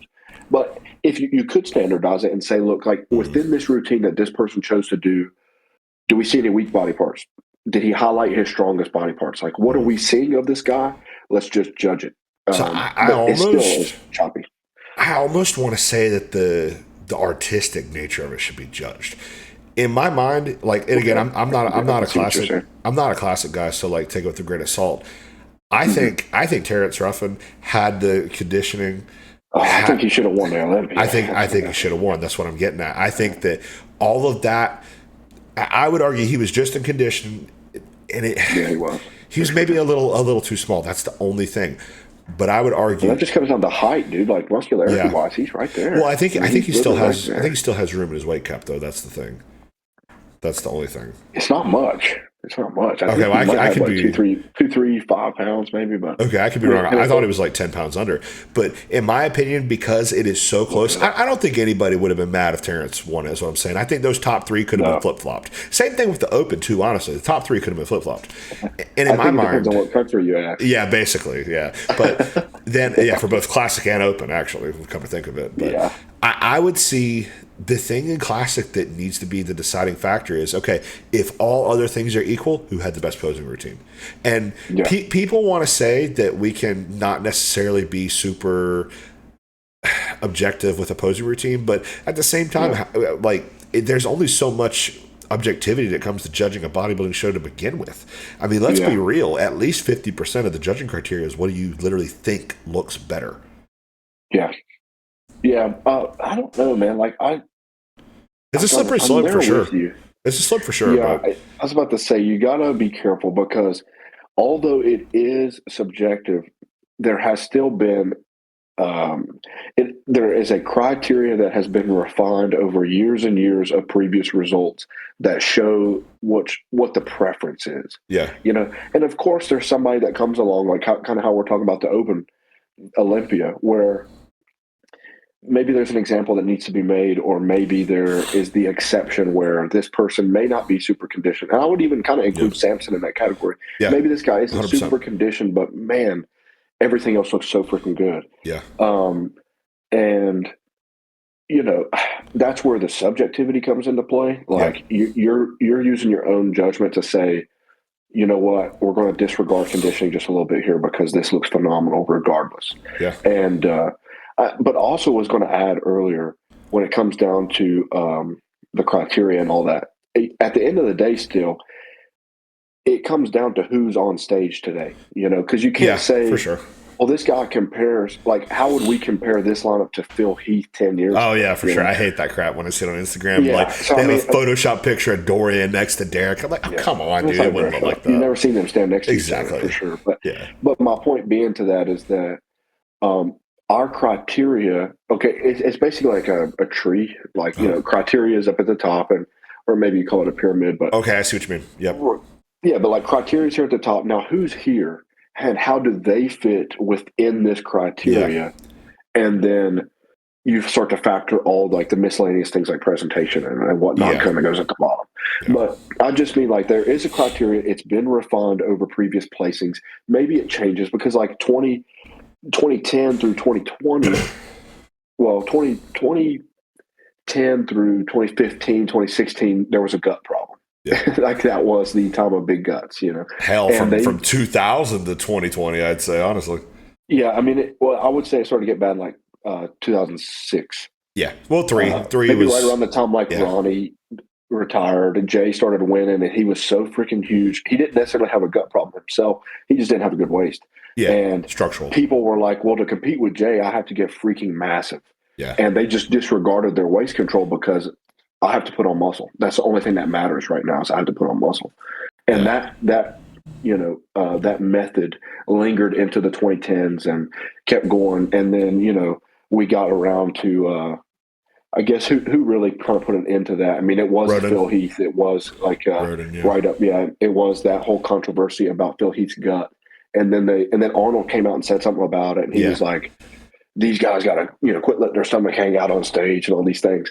Yeah. And that's when they were like, okay, we're going to tighten that up a little bit. Yeah. And well, but my point being is like, that's criteria and it changes slightly over time, but still it's refined because you're watching people play certain ways and you're saying, well, this guy was rewarded for this and this guy was penalized for this. Yeah. And this is now the criteria. So now you apply that criteria to who is on stage with me or in front of us today. And, who fits best in this category. And all of that makes sense. And I get it and you get it. But the thing is, for an outsider looking in, all of this looks subjective. None of it looks objective. So I just wonder. I wonder if there's one more piece that can be added in just to make Classic a little bit more objectively different. Because my fear is because they've already increased the weight cap once, they're gonna do it again. And if somebody's smoking crack, I think that's not going to happen again. It's going to happen again. Well, I think it's kind of evolution because our open guys are going to continue to get bigger. Soon enough, all of them are going to be 300-plus pounds. And they're going to say, well, classic guys look so small next to these dudes. Yeah. So let's increase their weight cap a little bit. And men's physique will follow. Yeah. And they'll get a little bit bigger. I mean, that's just a natural evolution of any sport. It's the same way a track star set a world record in the 80s. Yeah. It's been broken 30 times over already because they know what's possible. 30 times this year. Yeah, I mean, exactly. Like that's the new normal. But it's because human evolution, what's possible now. So I know that I can exceed it. Yeah. And I mean, that's just, like I said, human evolution within any sport. Once you know it's possible, you're like, what's holding me back? People can do it. The path walked before is typically one that's laid out. The path that's never been walked is one that typically has to be trudged through a bit harder. So for sure, it's harder to make your own path than it is to follow those who've done it before. So it makes sense. But for sure. I'm very curious to see what's going to happen this year with the Olympia, both in Open and Classic. I feel like Classic is this thing that is a bit more in the air, like. Because to me, I don't know, maybe I'm crazy, but to me, Ramon and C-Bum are two completely different looks. Like C-Bum, I actually don't really appreciate Ramon's physique that much. I'm not a fan of it personally, honestly. To me, he just looks like a small. I think he looks a little. That's what I was about to say. Yeah, he just doesn't seem very like. I just don't think he has the best shape. I think he has good shape, but I think it is limited by the Classic weight cap. I think if Ramon took some time and went to the Open, I think he could win an Open Olympia because the shape is there. It's just like. He's already at the weight cap for sure. Like people did not know how he was going to make weight this year. Yeah, I remember. I don't even mean it in such a literal like shape as in his X frame or whatever, but I just mean like his overall structure. I think his arms outsize his lats. Yes, I think the same. which It makes him look a little bit more rectangular. And to me, C-Bomb had the opposite look. He was most like kind of. I don't want to say I don't want to say small arms, but comparatively smaller arms. These huge flowing lats and huge shoulders that capped off the physique, and it created this big X frame look. Yeah. To me, Ramon just doesn't have that. Everything in the middle is kind of a bit more like this, and then boom, arms, and legs. 100%. But I've been thinking about the what could you add for an outsider, and I mean, honestly, I don't know if there's ever a good answer for that. The only thing I can think of is honestly some dumb shit, like literally measuring their waist or something. Like I just don't know. Yeah, see, like from an outside looking in, to make it more objective, you're literally going to start discussing numbers. Yeah. But which I don't think is a good road to go down. No. I mean, you can't limit because genetics are such a variance, man. Like, this person might have a 4-inch wider waist, but his lats are so much bigger, and his quads are so much bigger that it looks the exact same on this guy. I don't think numbers are ever a good idea. No. And I think the slight subjectivity of the sport is what keeps things interesting as 100%. Well, because that is why we are able to change the criteria with new trends and waves. Like if the, going back to like the guts and stuff, I mean, if it was so objective to the point where they're measuring people's waist, for example, or just any form of number, bodybuilding would have been the exact same for years. Yep. You would have had the same type of people show up. But now we're seeing Samson show up at 300 pounds and he's not as conditioned, but Andrew Jack is just as tall and statuesque as him, but he's a little bit more like grainy looking. He's a little harder looking. And then you have Derek, who's like freaking 5'5", but he's wide as a house. And then you have Hottie next to him, same height, but he looks a lot more detailed. Yeah. And you've got all these variances, and I think that's what makes the sport interesting. It does. Is the fact that it's not as objective, because like I said, if it was, everyone would show up looking the exact same. Yeah. And there'd be no real debate to be had. That's why I really consider it more of like an art form than a sport, honestly. Yeah, I don't. I think that kind of deep territory calling it a sport. I think the act of bodybuilding is a sport. In the gym, building the muscle, that is the sport of bodybuilding. I think that the stage for bodybuilding, that is the art of bodybuilding. That is the art of presenting a physique to its best capabilities. Yeah, I mean, that's a good way to describe it because, like, we talked about presentation a few times, but presentation plays such a large aspect because it does have to be done well. Yeah. If you have bad posing, you're not going to highlight any of your strong suits. 100%. If you go up there not confident at all and you're shaky, super shaky in your poses, like you don't have them eyes on you, man. Like it's not fun to watch. Like you're not really like you're not displaying it in your best version. So you're not going to catch as many eyes that way. And that goes further into the discussion of what is classic versus open, is because honestly, man, and we're seeing this with guys like hers. You take a classic bodybuilder, you feed them up to be an open bodybuilder, and they have all the same attributes that they need to be successful in open. Like, except it's just better. Presentation is better. That's what I'm saying. The presentation is better. It's like what? Like that's the one thing that happened when Urs got in there was like this guy holds his composure on stage so well. He poses like it's nobody's business, and he kind of puts these other open guys to shame because they don't pose like him. But even more so, what I'm getting at is. He had the size to match. It's not like he was undersized. Maybe at the Olympia he was, but at the 2 shows he won, he was not undersized. He was one of, if not the biggest guys on stage. What I'm getting at is all of the attributes that make a good classic bodybuilder make an even better open bodybuilder. That's the thing. It's just if they're able to put the mass on or not. That's the differentiating factor. Yeah, and I think, and we can kind of get into genetics again because I think there's some open guys that wouldn't be able to go classic because maybe their waist is too big to start out. Oh, just bone density, weight. Like I'm telling you right now, I'm not gonna. I can never. I don't think I'll ever step on stage at 202 or lower again in my life. I'm almost 240 right now. And the way I intend to say that is not necessarily dealing with like just the weight cap. Like let's hypothetically for a moment say that there was no weight cap. Okay. I just think that like some people would have to get, or I mean, I guess there would have to still be a weight cap, but I just mean it in the sense that like some people have to get so big to create an X frame. Yep. Because maybe their waist, like, take Jay Cutler, for example, like his waist was wide, but he was also so big that like he had what it took. It's structural. Yeah, Yeah, exactly. It's more of a structure thing. Like So, like for me, for example, my rib cage is here, and then my hips are also here at the same level of my rib yeah. cage.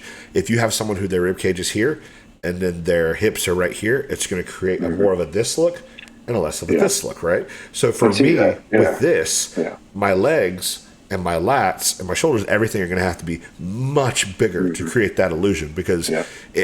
every time I've ever measured my waist, measured my legs measure bigger than my waist, but it does not look Hmm. like that on stage unless I turn to the side. From the front, Yeah. nah. My legs will have to be Yeah. completely blown out to actually Yeah. be that much proportionally bigger to my waist. Yeah. And that's crazy to think about, man. Like the differences different people have to go through. Yeah. Um, but yeah, my rib, my whole makeup, I feel like is so weird. Like my ribs are kind of straight, but I have like they're so high up on my torso Uh huh. that I have this like dead space between my hips and ribs that it goes in. That's what I'm You know saying. what I'm Yeah, saying? Like, I have that yeah, as I well. mean, But the difference for you is with your legs being such a dominant body part, and I don't think your for ribs are here sure. and your hips are here. Like I still think your ribs are a little bit like you're still creating a bit of a V shape, right? Yeah, I guess so. I Yeah, had to feel yeah. Whereas for it me, for a like my second. ribs, if anything, my hips maybe are slightly wider than my ribs, basically. Mhm. And I guess Yeah, maybe shoulders would be a better way to say it. right. Whereas my shoulders are the actual bone being right here is almost on the same level as my waist. Whereas for you, let's say the bone is here, but the waist goes in, right? Right. For sure. Yeah, I do have a bit of a wider shoulder. I don't think I have Yeah, like I have kind of narrow clavicles, but naturally I just feel like yeah, it's all the way out there, like bone yeah, wise. So I don't know. I had to think about that for a second. I have yeah, trouble analyzing my own physique and recognizing that it's mine. yeah. Like if that makes sense, because you look at everything. At least the way I think of it is like I look at my physique as like a product over there. Yep. It's not my. It's like I don't know. It's You hard to have explain. to. Like it's not my body I'm thinking of. I'm It's thinking your of like it's a thing I'm it's building over on the side. it is your body, but it's also your body of work. It's a different thing. Yeah, You have to, yeah. And I don't consider yeah, it me. yeah. Like it's odd. You have to compartmentalize you and bodybuilding and your physique. Otherwise, like those are the people who crash out behind stage when they Yeah, and get they judged become for it. really emotional, bro. Yeah, Yes. 100%. Yeah. Yeah, they're emotionally tied to um, their Their visual self worth is like look entirely all tied the to their time. placing Yeah, because if a judge tells them that they're the third best person there, that eats away at them because they think that they're lesser than those other people that they place yeah, below. Whereas if yeah, you actually separate yourself from the body, which is kind of weird to say, but if you separate your mind yeah. there, you can kind of compartmentalize it into okay. They're not saying I'm a bad person. they're not saying I'm a. Yeah, for They're not. sure. They're not saying I'm crap. They're Yeah, just. or They're like I have just. a bad work ethic. I Yeah. think Exactly. it starts to mess with the ego a little bit, and you're saying like, I didn't work hard enough, but like, bro, you Yeah. totally did. You're just not there yet. You know, And the product sometimes is just not there yet. and also there's just kind of the shit sandwich that you have to eat sometimes when you lose is Yeah, sometimes the dude who beats you literally can have worked just half as hard as you. yeah, It for doesn't sure. it But doesn't matter. genetics are a crazy thing. The judges Yeah, do not care if homeboy who placed first ate McDonald's 3 weeks out. They don't care. yeah, They care about what he looks like on stage right then and there. That's all that matters. yeah, absolutely. Yeah, bro, I'm right there with you. I mean, I think um, again, genetics, bro. It Yeah. plays such a large role in bodybuilding. And it's Some funny. people really don't know how to train still, and they look great. And it's funny because I would argue bodybuilding is the most genetic varied sport where that matters. Yet 100%. it is the Yeah. number one sport where people refuse to admit it. Because I don't understand that. you're not going to have a 5'5" dude from Detroit thinking that he can be in the NBA. Yet I don't know that. yet you're gonna have a 6'3" dude who weighs 190 pounds and is 38 years old thinking that he can be in the Olympia. You know, Yeah, like I know. I know it is crazy. I don't know why yeah, people are like that. I've always said that, a lack of and self if you awareness. compliment somebody's, and I don't know if you ever run into this, but if you compliment somebody's genetics, they almost take it as an insult, Yeah, and I don't understand that either, bro.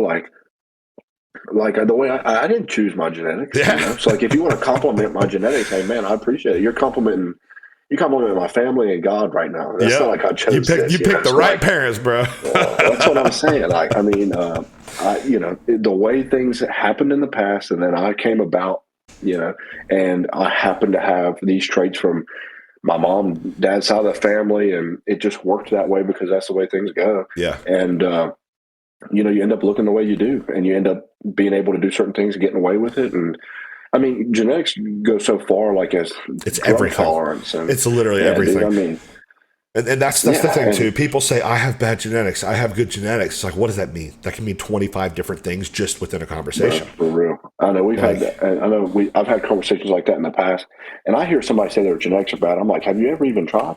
Dude, it takes you minute, especially it takes you like 10 years, especially for open. 10 years, you can do everything right for 10 years and still not know where you stand. Let alone someone who's been doing it for 10 years, but only the past 2 years they've been doing it right. Like you don't know. It takes some time because you have to fill things out to a certain degree. Like. Look at Nick Walker when he started out. Do you think anybody would have looked at him and said he had good genetics? No. But realistically, you look at him now, it's like, okay, he has genetics for putting on size in the right places. Yeah, he's got a myostatin deficiency. He has genetic for withstanding hard training and not getting injured for a while at least. All these different things that add up to create the recipe that is Nick Walker. But looking at a 17-year-old Nick Walker, you would not assume that because genetics are not just, oh, this dude was born with muscle. There are people like that. Yeah. There are absolutely people like that. Phil Heath. Look at him playing basketball. You can look at Phil Heath playing basketball and be like, oh, this guy could be a pro bodybuilder. But not to any type of way, but I also think it does come down to race sometimes. I see a lot of jacked black teenagers. Epigenetics and genetics absolutely vary from different cultures and different ethnicities of people across the world. Like 100%. Like we have very clear examples of different phenotypes and genotypes, right? Like Asian legs are the best. Yeah, that's what I was going to say. So like Dorian Yates, James Hollingshead, they fit into a very specific category of like a British bulldog. Yeah. Dense I would muscle. say it goes back to like Nordic stuff, bro. But James is actually the person that coined. Well, I don't want to. This first person I heard it from way Caucasian back in the day, dry. and he would say Caucasian dry. Yeah, exactly. Yeah. And then you hear black and bubbly. Yeah. And but like those are the things that I mean I don't. Race has become. But then it's not always. But the thing is, though, there's outliers. Like for not to say I'm like a black dude or anything, but I'm more like on the side of bubbly and full. I'm not like the dry, hard round or the you know what I mean. And I can understand that. Whereas you fit more into that category of kind of like the typical. Which I guess your shape though, everything flows. That's not typical. So you have some aspects where it would be typical of what we expect, just looking at your background and family history. But then you also have some things that are not, right? Yeah. No, I do feel that way. Because I've always thought like my muscle itself is kind of bubbly. I just don't think I have enough that I don't have enough muscle to actually gauge, kind of where I sit with that. Because I may be 30 years old and be like super dry and grainy all the time. Yeah. And then we would say in this conversation, I fit more in that category with like say James, for example. I don't think I'll ever look like James, but he's a freaking gnarly looking guy. But and then like for example, the Persian dudes like Beiruz, Hadi. I mean, look at Hadi when he was like 19 years old, dude. I've never seen muscle maturity on somebody that young. Like Hadi was just as dry, hard, grainy, all the stuff separated as he is now as he was at 19, which is insane. Yeah, bro. And also, I think that's a genetic factor that comes out of those countries. Is also just gnarly, bro. I think their parents and like the generations that come from Iran and well, really just the whole Middle East. Like I think their work ethic's just retarded. Oh, for sure. Yeah, and like I think Americans are spoiled. Oh yeah, so they don't absolutely. work very hard. Absolutely. Yeah, I mean it's a culture thing. But we have different genetics that we almost associate work ethic with different looks, right? Like that Persian dryness. For sure. Yeah, that's what I'm getting at. That Persian dryness. I'm gonna be honest. I don't think Hadi has to work super hard to get in shape. From what I've heard from the grapevine and everything, he doesn't. I don't think he really has to suffer that much to get in shape. He just stays diced year round. But we would look at that diced look and be like, "Oh, he suffered. He worked hard. He worked really, really hard." But in reality, some people are just drier, harder, grainier, denser, to where they don't have to. We had that conversation partially with me, but like I just don't have a very hard time getting shredded, and maybe it would. Maybe from an outside perspective, you would say that is extremely difficult, but like to me, it does not feel very difficult compared to what I know some other guys go through to get shredded. 2 hours plus cardio every day, no food just to get peeled. Whereas I was eating decent calories and was doing a decent amount of cardio, but I wouldn't deem it anything crazy. And we, on the flip side of that, we see that dry, hard, grainy look. We associate that with hard work and work ethic.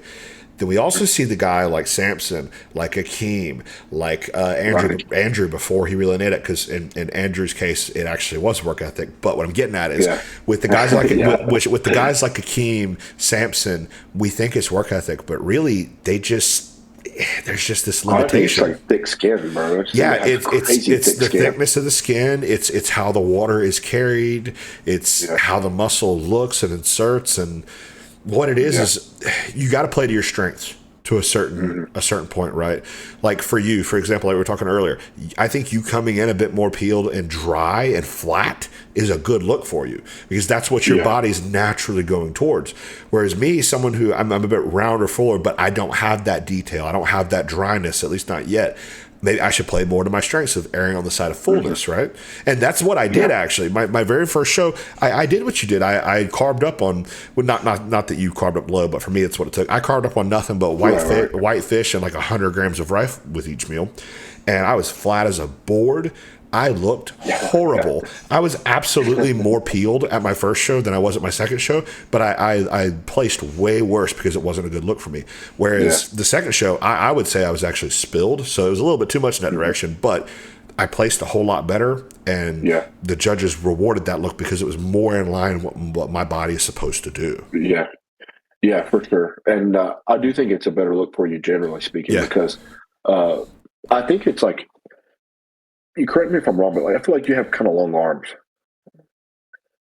Like I just feel like your torso almost looks kind of short sometimes, and being a little fuller and bigger. I mean, I have the same. I have that issue. Yeah, I'm trying to think. Arms and legs are pretty long. I don't think my wingspan is like. I'm thinking like in terms of like wingspan. I don't think my wingspan is super long. But I, like the actual muscle insertions, like the head of the bicep is a bit longer, right? Like it goes here, it doesn't stop here. Mine's the same way. Mine's the exact same way. Yeah. But that's kind of what I mean, though. It's just in the sense that, like, if you come in really flat, you could look really stringy, for sure, because you have long muscle insertions. 100%. Whereas, like, if you came in fuller, you're going to close those gaps more. Between here or here, or between your legs, like abductor, especially you're going to look. Yeah, and you're going to look you're going to look more complete. Yeah. And that's going to change it's all really about perception. It's like these guys may weigh 20 pounds. There's a 20-pound weight difference here, but like you look more complete, it's a different look. And then, it just comes down to playing to your strengths. And that also goes back into the conversation of the judging criteria, right? Like with Samson, he really dropped the ball hard this year. It's because he didn't play to his strengths. I feel bad for him. I do too. He's my favorite Mr. Olympia of the past. Probably the past. I would say the same. I think he's probably one of the best ambassadors for the sport. As a person, he's awesome. And dude, that look that he won the Olympia with, the most muscular alone is worthy of that title. Yeah, dude. Like I can like picture it in my head, like where he's in that pose like that, and his arms are just bursting full, and his shoulders are out to here, man. God, that's an awesome look. It's a really, really cool look, and he had just enough conditioning to just wrap everything up in a nice bow. But he listened, and to be fair, I was one of those people. Chirping, Samson needs to come in leaner. But hey, we saw him do it. And to be fair, I think he needs to have like a real coach who can actually get him leaner and not eat away all of his muscle. But generally speaking, I still think he needs to play to his strengths. And it looks like that's what he's doing this time around. Let's just hope he doesn't go too far in the other direction. Yeah, I think, to comment on the coach, I don't necessarily think it's bad. I mean, I think like any other coach, they may just need a little extra time to figure out how lean can we get you and still pull you back out. I'm of the opinion. How deep can we dig? I'm just of the opinion that someone that close to you is always going to have a little bit of a governor on. That might only be 1%, but when we're talking about the Olympia, that 1% matters. I can understand. I've never actually heard it from that perspective, like kind of limiting how hard they go on you. I could not physically coach my wife to get lean for the stage because I know the amount of suffering that would inflict. Bro, Yeah, that's a good point for real. Because I coached my sister, and she would say like something's really difficult, and I'd almost feel instinctively Yes. like I need to let up a little bit. Yep.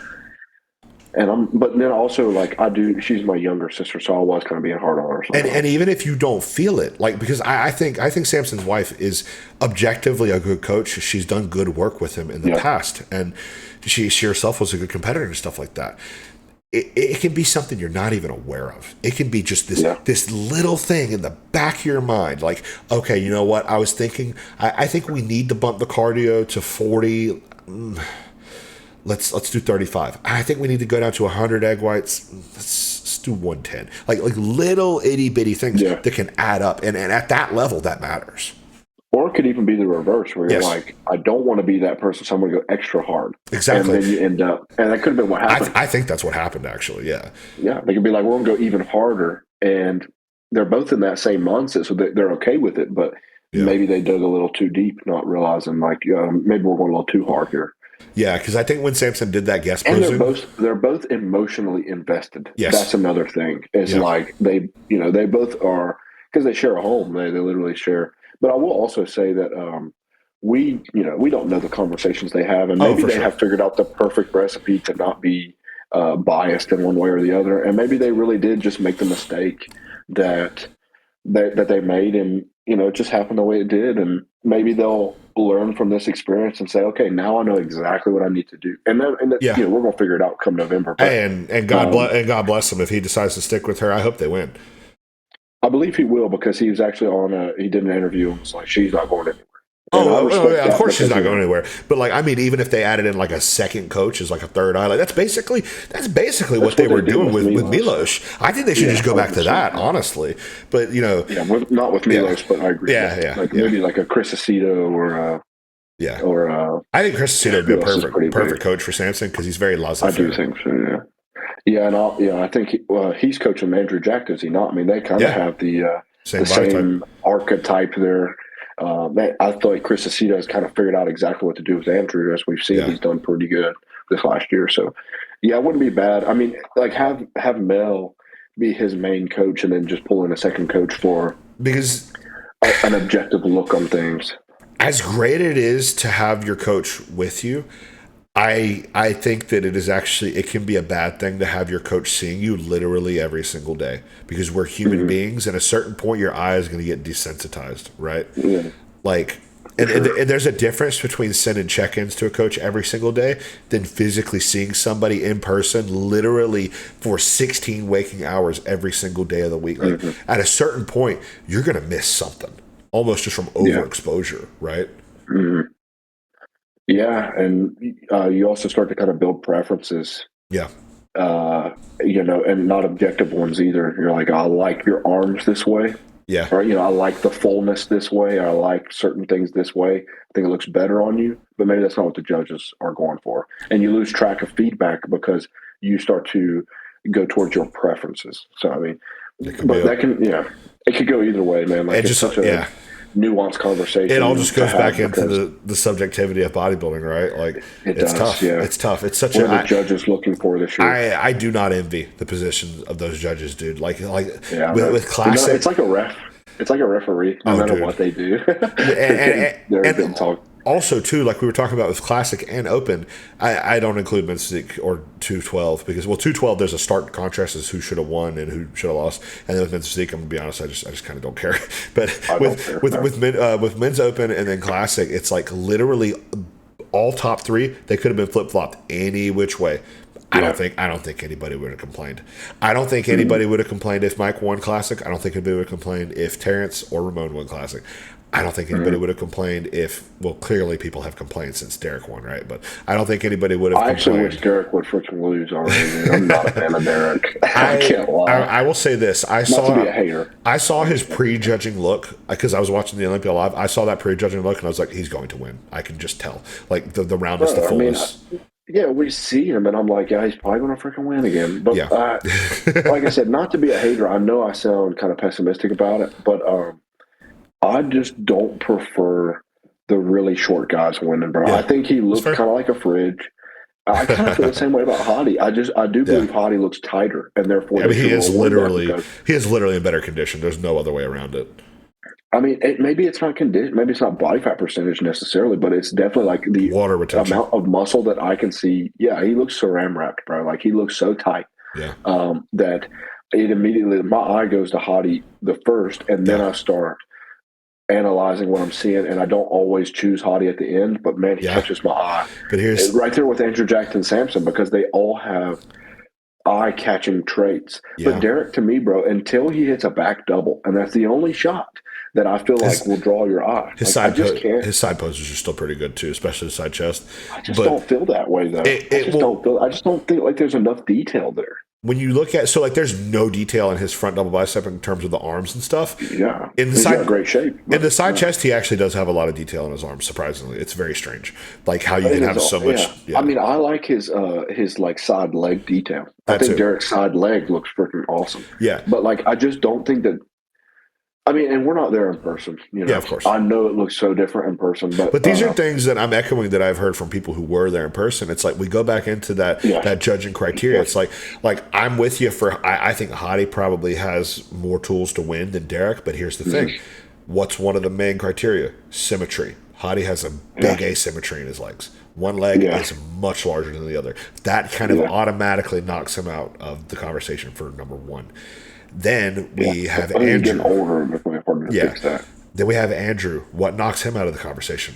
Presentation. His whole backside, bro, is just not the same as the front. Well, I would say this year, symmetry issue.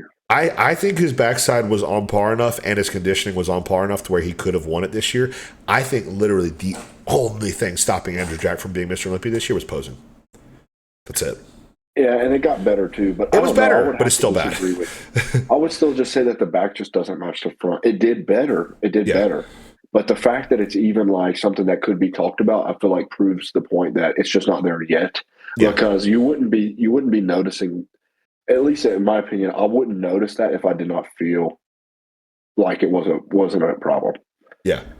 Yeah, for sure. I mean, and it's all nitpicking. Like I'm not Olympia level dudes. I am not a fan of Derek's physique compared. I am a fan of Derek's physique in general, but compared to Hottie, compared to Andrew, compared to Sampson, compared to Martin, I'm not personally a fan of it. But I can take that subjectivity out of it, put the objectivity into it, and see. Okay, I see why Steve or Tyler or 100%. And that's why, I don't disagree with the call. I mean, I can understand why he won.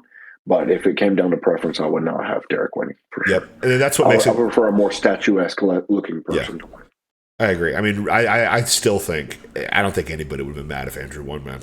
I don't think anybody would have. I mean, Andrew actually had a lot of people saying that he should have, and just as many for Hottie as well. But I want to ask one more question before we wrap up. Yeah, we're getting close. We haven't touched on this at all. Yeah. But we can make it really quick. But no, it's going to take your time. This is a big topic in the bodybuilding community right now about the PMMA or the PMMAs or whatever. I'm just curious to what you had to say about it. Bro, I recorded a whole other podcast on this, and I ended up tossing it out just because I didn't want to be negative. But what's the general question around it? Well, I just want to know your opinion on what's going on right now. Like, do you think? Well, do I think people are actually doing it or not? Basically. Oh, I know people are doing it. Oh, people are willing to do anything to win the show. I'm not. And I guess my question, more my frame of thinking here, and the question that I'll follow with, is more so like, is there a way to penalize someone for it? That's the talk right now. It's like, well, if you're familiar with how this came about, it's with Sarah and with Natasha or Nicole, Natasha, Natalia, Natalia. So Sarah and Natalia, and Sarah is pretty upset about it, and she says that people should face a 3-year suspension. But the question remains, how do you even pinpoint when someone's using it? The only way you can do it is through a CAT scan. So I think it's a complete non-issue. Yeah, it's like an MRI, bro, or an ultrasound. That's what I mean. Something to find a plastic material in your muscle. Yeah. The way I see it is there are no rules in bodybuilding. Period. Full stop. No, I agree with you. If it looks good, I don't care. Yeah. So the way I see it is, if it looks good and you cannot tell, I don't care. Yeah. Full stop. That's kind of where my line of thinking is I don't know. Maybe I'll get to the point in my career where I feel like I need to do something like that. But I strongly feel like I don't ever want to do anything I like don't that. think you will. I Yeah, don't no. personally agree with it. Yeah, I don't personally agree with it on like a personal level. And here's one thing people got to understand: PMMA and synthol are not the same thing. Like synthol, No. you have to be very artistic with it because everybody's seen these pictures. These guys who look like crap, like they have a leaking shoulder on stage. Everybody's seen it, right? But here's the thing: you do that with synthol, you leave it alone for a while. It'll eventually fix itself. The muscle will return to normal. You put PMMA in one spot, one incorrect way, it's fucked forever. Forever. Because that is basically that is plexiglass. Like 10-year, like a 10 to 15-year window there. It is like plexiglass. I believe that the material actually is the same material they use for plexiglass.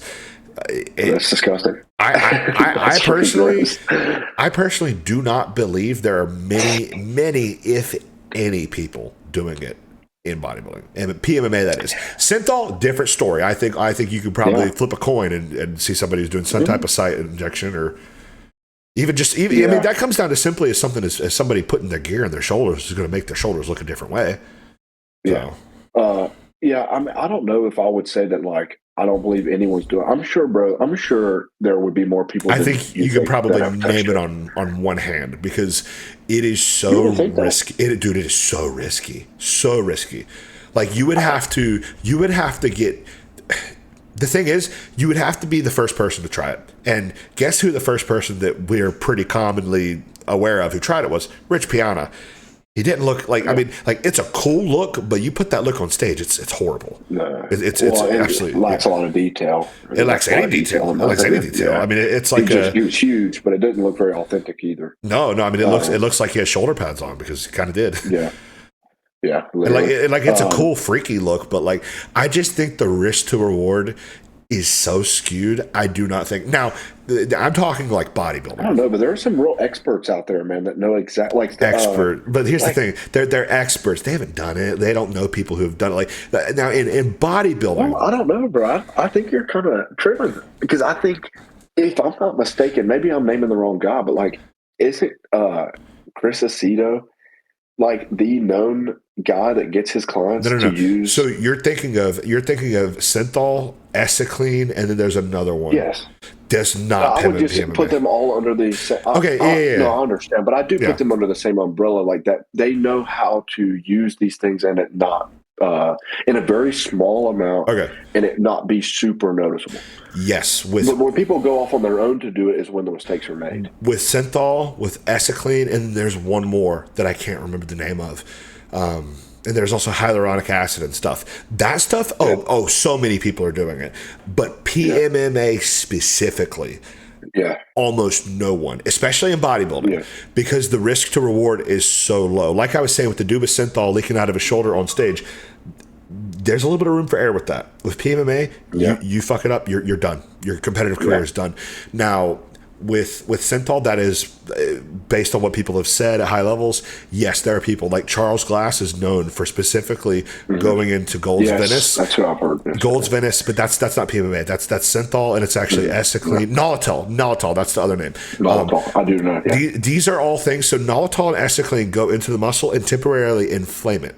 It's not even oil. I think it's actually water based. Right. So they're hitting different little areas on the back. Like this is supposedly what Flex Wheeler did.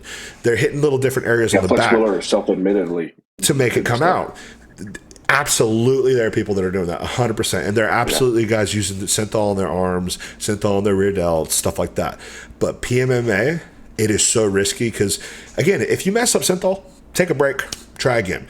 You mess up PMMA, you're going to have to get it surgically removed. Actually, you probably couldn't even get it surgically removed. They probably have to, like, literally destroy your muscle. You have to cut out a chunk of muscle. Now, wellness girls, absolutely doing PMMA. There are plenty of examples I could show you of fake glutes that are filled with PMMA. Yeah.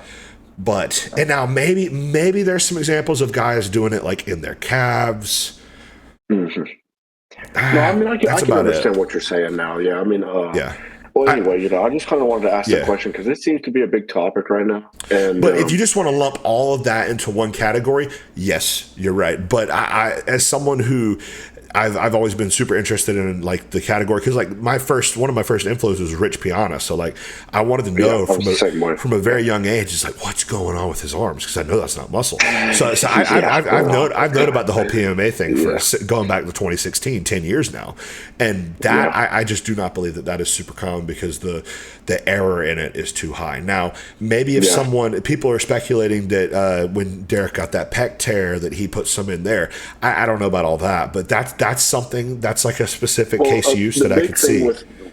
The big thing with Derek that came out about it was that like Natalia and Derek were both seen at the same Brazilian doctor that does this stuff. So there was the theory floating around. And my counter argument to that is that doctor doesn't just do PMMA stuff. He also probably does stem cells. He also probably does different recovery methods. And I'm not taking either side on that. Oh, I know. On like what they're doing because I don't freaking know. But I don't know. I heard that he solely specializes in PMMA. That was the original thought, but then as more information came out, it was discovered. Okay, this is actually a clinic that they do multiple things, and also I've never known any clinic to not do more than one thing. Exactly. With Natalia too, we got to understand she's Brazilian, and PMMA like not for bodybuilding specifically. Very normal over there. Very normal over there. People do it all the time. I mean, we see countless examples of guys looking like Rich Piana from there because that's what they do. So that's what they do. You can be sponsored by a clinic and not necessarily have participated in it. And like to me, looking at Natalia, she does not look like someone who's used PMMA, maybe some SYNTHOL somewhere. But I mean, let's be real. Most of those people at the top level are probably using some type of site enhancement oil. I was watching somebody analyze Natalia's physique, and like they did point out some spots on the quads that do seem like they were being used. And I still believe though that it doesn't look like a hindrance on her physique. Yeah, no. And dude, it literally could just be rounder. Could literally just be where she puts her gear. Honestly, I know there are so many variables to that, and to come back down to the base of what I was asking about, kind of just how you feel about it, and generally speaking, and about the ban and all this type of stuff. To give my opinion, like I am right there with you that if it's not a hindrance on the physique and I agree that there are no rules in bodybuilding. I mean, technically, if you look at the rules for the NPC and IFBB, that's what takes steroids. Do steroids. So I mean, obviously the rules are just freaking there for no reason. But I think it's the same. To me, all of this is the same as like gyno. Yep. Like, I mean, it's the same with like any hindrance on your physique. If you can tell there's a problem and it detracts from your physique, then you will be penalized for it. But if 100%. Not, then what are we arguing about? Because you're going to look better than the next guy. And I've seen the argument that some people talk about it being a muscle contest, but like since when? It's really a presentation. Exactly. It's a presentation. It's a pageant if you really want to boil it down to say. If it was a muscle contest, Marcus Rule would have never lost in Olympia. Paul Dillette would have never lost. It's not just that. There's multiple criteria, right? And the ultimate argument to end it all is simply put this. First, it's going to be PMMA. Then it's going to be site SEO. Then it's going to be, okay, you can't put your gear anywhere that it's visible, which I mean, then where people everyone would do the glutes, bro. Then it's going to be, you can't do gear at all. Then it's going to be, like, it's just such a slippery slope. It's like, we can't have these pedestals of things that are higher than other because at the end of the day, there are no rules in bodybuilding. If it looks good, it looks good. Subjective in that sense. Exactly. It's like someone you ask, I mean, literally in our conversation, and with other people involved, you would have what matters more, like what is deemed more unacceptable, and it still boils down to like you're not pleasing everyone. So I think the best route here is just to say everything's acceptable until it is detrimental to your physique, and at that point you can point it out and say, whatever this is does not look good. So just stop doing it. And the idea of testing for it, one, it's impractical because people do not understand. Like for Sarah to say, Sarah to say that, it is the most tone deaf, just honestly dumbass take I've ever heard, because clearly she's never had a CAT scan done or any type of MRI. Like those things are, first of all, good luck fitting a 330-pound Samson Dauda into an MRI machine. Yeah. First of all. Yeah. And And then you're gonna have the to get timing, you're gonna have to get a everything. special one made just for bodybuilders. Then it's gonna be money each time that happens, and it's like, if it doesn't look bad, who cares? Yeah, that the federation would have to pay for, which means less prize money, less everything for the competitors. And people like Sarah are already complaining about the women not getting the same money as the men when it comes to the shows. It's like you cannot have it both ways. You cannot argue for more money and then also argue for more expenses. It's just crazy. Yeah, I agree with that. And especially like, and no offense to the women's categories, but it's not like they're the ones necessarily bringing in that money to begin with. So it's a simple numbers. They don't really get a huge choice. Yeah. Yeah. And I love women. Like, dude, women bodybuilding, to me, that is honestly the most hardcore thing in the sport. Like, there is no one who loves bodybuilding. There's no one who loves bodybuilding more than women bodybuilders, because they're doing it purely for the love of the game. They know that society is going to completely reject them for what they're doing. Like, with what we're doing, society is going to uplift us and praise us for looking like He-Man, basically. Half of them, yeah. Yeah. Other half will call you a gear monster, and tell you you're not 30. And then when they're alone at night, they're going to cry in their beds, because in reality, that's actually what they want to like. Sure. But then with the women, it's like they're always going to be looked down on for doing that, and that sucks. So, but it's because it goes against traditional femininity, exactly, and they don't look like the traditional woman anymore. You know, they're like an outcast in society for sure. Yeah. So I've got nothing but respect for those ladies. So yeah, I agree. But yeah, at the end of the day, it's just like you're talking about the NBA versus the WNBA, and like, unfortunately, with any sport, I mean, the men are just biologically wired to be more successful in said sports, and they tend to have a better performance. I mean, just generally speaking, of course, there are some things like, and then it comes down that women can. And then also it just comes down to, especially with something that's super subjective like a bodybuilding, it comes down to your personality. It comes down to your presentation. It comes down to who you are, how much of a name you can build for yourself outside of the sheer objectivity of numbers. We have people like Serena Williams. Like, is she as good as the number one male tennis player of that time? No, but I guarantee you she was more popular, and she was probably making more money because of sponsorships. So it's the same thing. It's the same thing for our sport. And she was good at marketing and branding herself. It's like Natalia, to bring it back to her. Natalia is wildly successful because everybody loves her. I have never heard a bad word before Sarah brought this whole thing. I've never heard a bad word about Natalia. Everything I've ever heard is that she was positive. Well, she still maintained her image fine. Exactly. She responded the right way. Yeah. I think she actually didn't respond to really at all. She didn't directly respond. And to end it off with this one thing, because I kind of had recorded a whole podcast where towards the end we almost got a little negative about it. But basically, to wrap it up in a bow, there is so much negativity within the bodybuilding space right now. It's almost sickening. I agree. It's almost sickening. And you have different pundits where that's all they do. Different people like Sarah, to name, where it's just all about the negativity. We just need to stop talking about them. And I'm 100% going to release this podcast, by the way, because it's come up. I got to talk about it. So I'm going to release this one on it, and then I'm going to hopefully never talk about the topic again, because I believe we need to just let people like Sarah. We need to just let their voices completely die and fade from memory to sport, and we need to continue to uplift the super positive people like Natalia. Yeah.